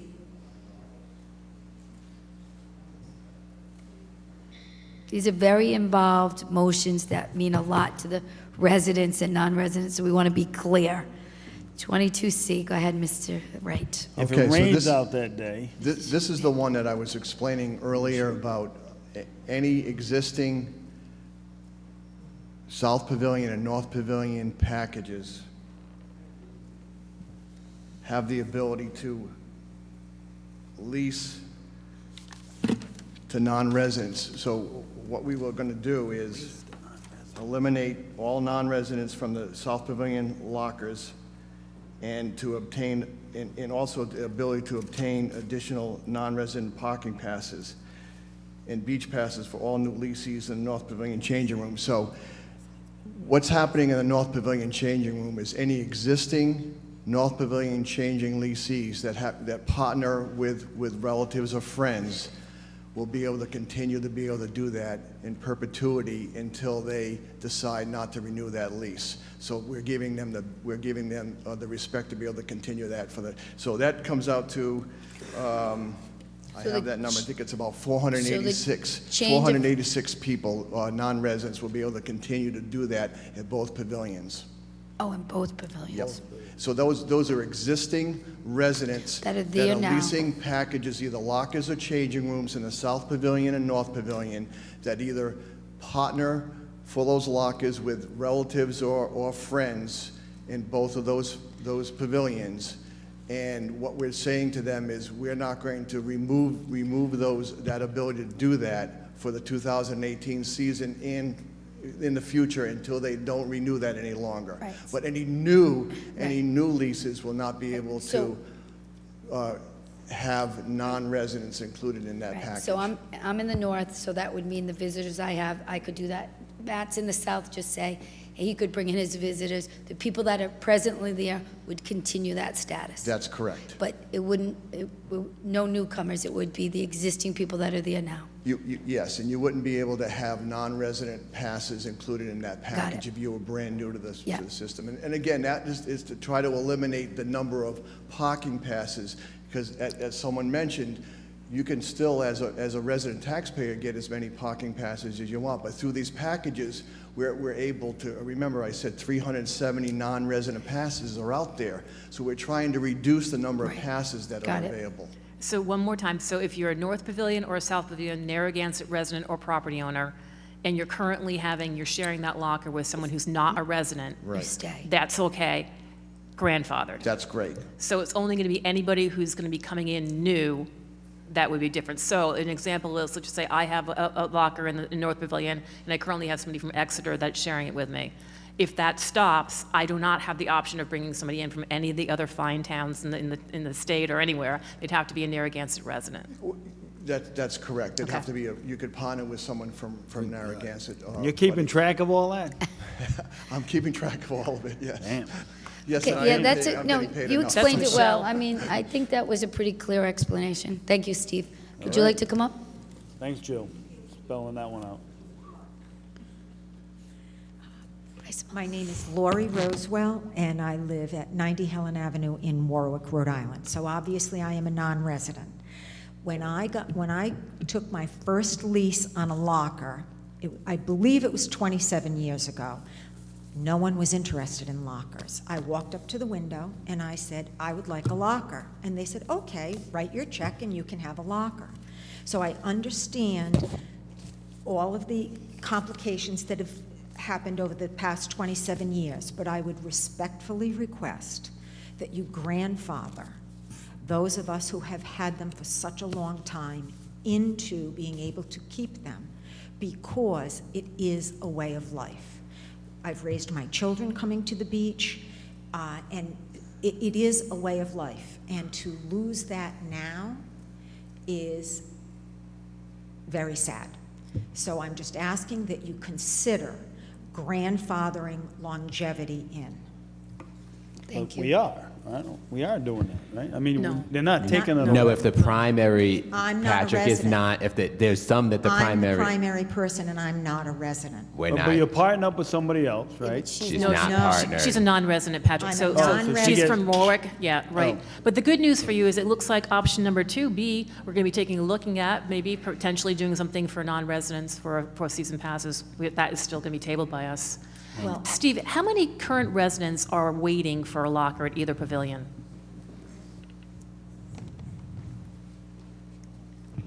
52 52. for the South Pavilion. Okay. and how many non-resident lockers are leased at the moment? 103. Right.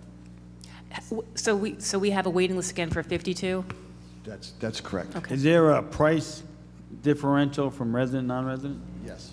What's the difference, if you have that? I pay $700 a season. Right. And what's the resident? 350. Oh, okay, that's about right. So we may want to look at ways that north and south, one or the other, there's some, we're going to really have to look at the numbers. Sounds like we need of more lockers. grandfathering. That's a great idea. Oh. But I respectfully ask that you grandfather us in. Right. Thank you. Any other discussion?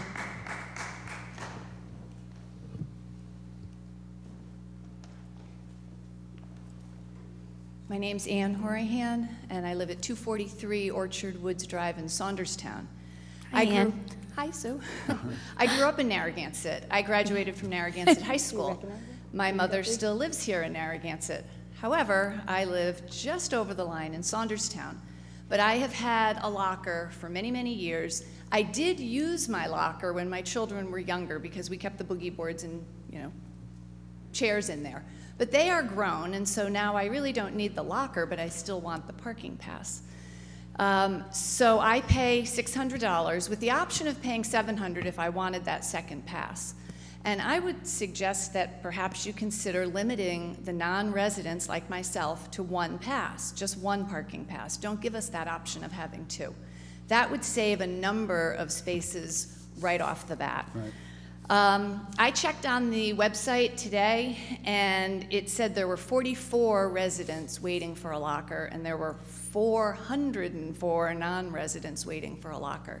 So those 404 probably will never see a locker and a parking pass. Right. And the 44 people, it seems like your demand for them is less than there's 100 of us. There's 100 of us who are non-residents at the South Pavilion. And if you gave us that option of having just one pass instead of two, right there you're going to save 100 spots. And it seems like there's 56 of us. If 44 people are on the wait list, according to today's records, that means 56 of us should not be in jeopardy at all. Your need for lockers and parking spaces is not, it's not evening out. Do you understand what I'm saying? So I would respectfully ask that you grandfather us in with the option of just the one parking pass, and I would even go so far as to say perhaps you give us a Monday through Friday pass. Very few of us go on the weekends, maybe some people do, but we're all, out of the 100 of us, we're never all there together. We're sitting together tonight and we don't all know each other because we're not all there at the same time. So I'm just hoping that, and we're not the ones causing the riffraff because we're too old. We're way too old. We're not the teenagers. So I ask that you consider limiting us to one pass and grandfathering us in. Thank you.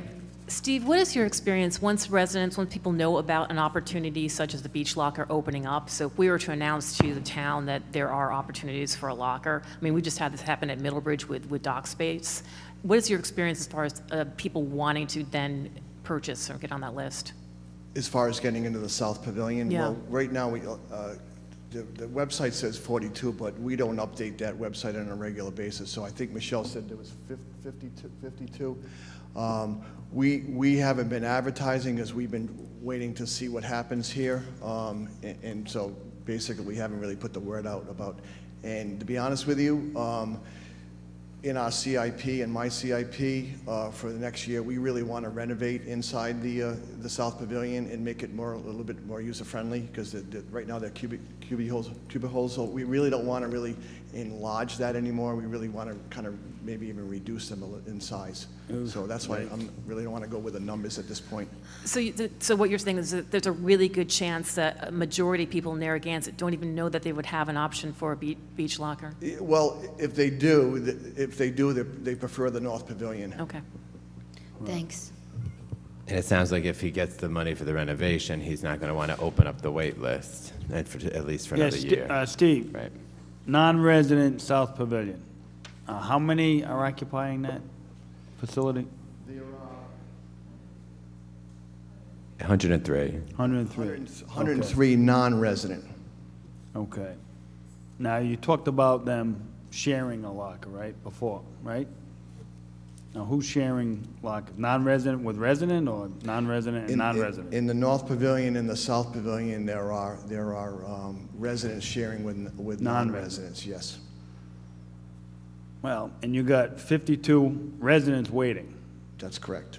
Couldn't we take the 100 and some non-residents, combine them in lockers, and then that will open up 52 for the residents? Yeah. No, that'd probably cause another riot. Yeah, that's not gonna, All right. that's not gonna work. All right. Now, it's 10 o'clock. We took care Give me a of break. 22A. You want to just hold off on Yeah, so since B and C are similar, I'll move to continue 22C for 2 weeks as well. Do I have a second on that? I'll second it. All those in favor of Oh, wait, continue? she's got. One more. One more question? We're gonna continue that. Did you? Yeah, they come all the way down here, let us speak. I'm gonna. All right. Wow. She packed a lunch and came down to Narragansett. Yeah. All right.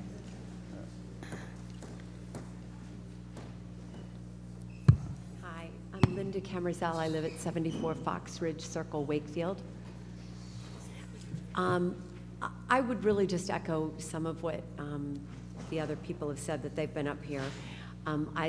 Lived in Narragansett for the first couple of years. I lived here in like 1985. Bought a house in Wakefield. Was on a wait list for a long time. Was actually shared a locker with a resident for a while, and raised my children at Narragansett Beach. Waited a long time. Got a locker.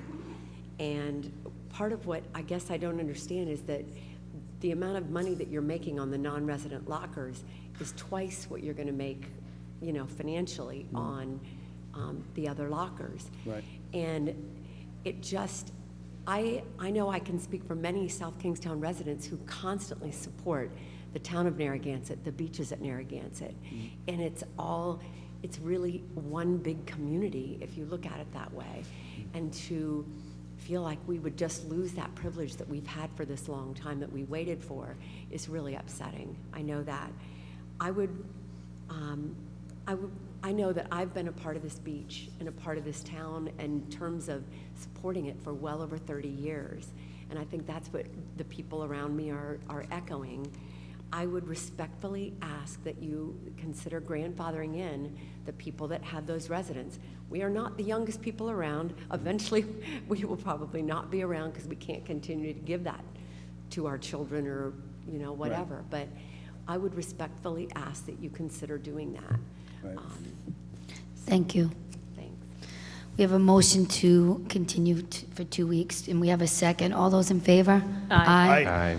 Moving on to 23, a motion to approve the demolition and renovation of the public safety building dispatch area to be completed by Abcor Restoration Company, Inc., in the amount of $44,220. Do I have a motion? So move. Second.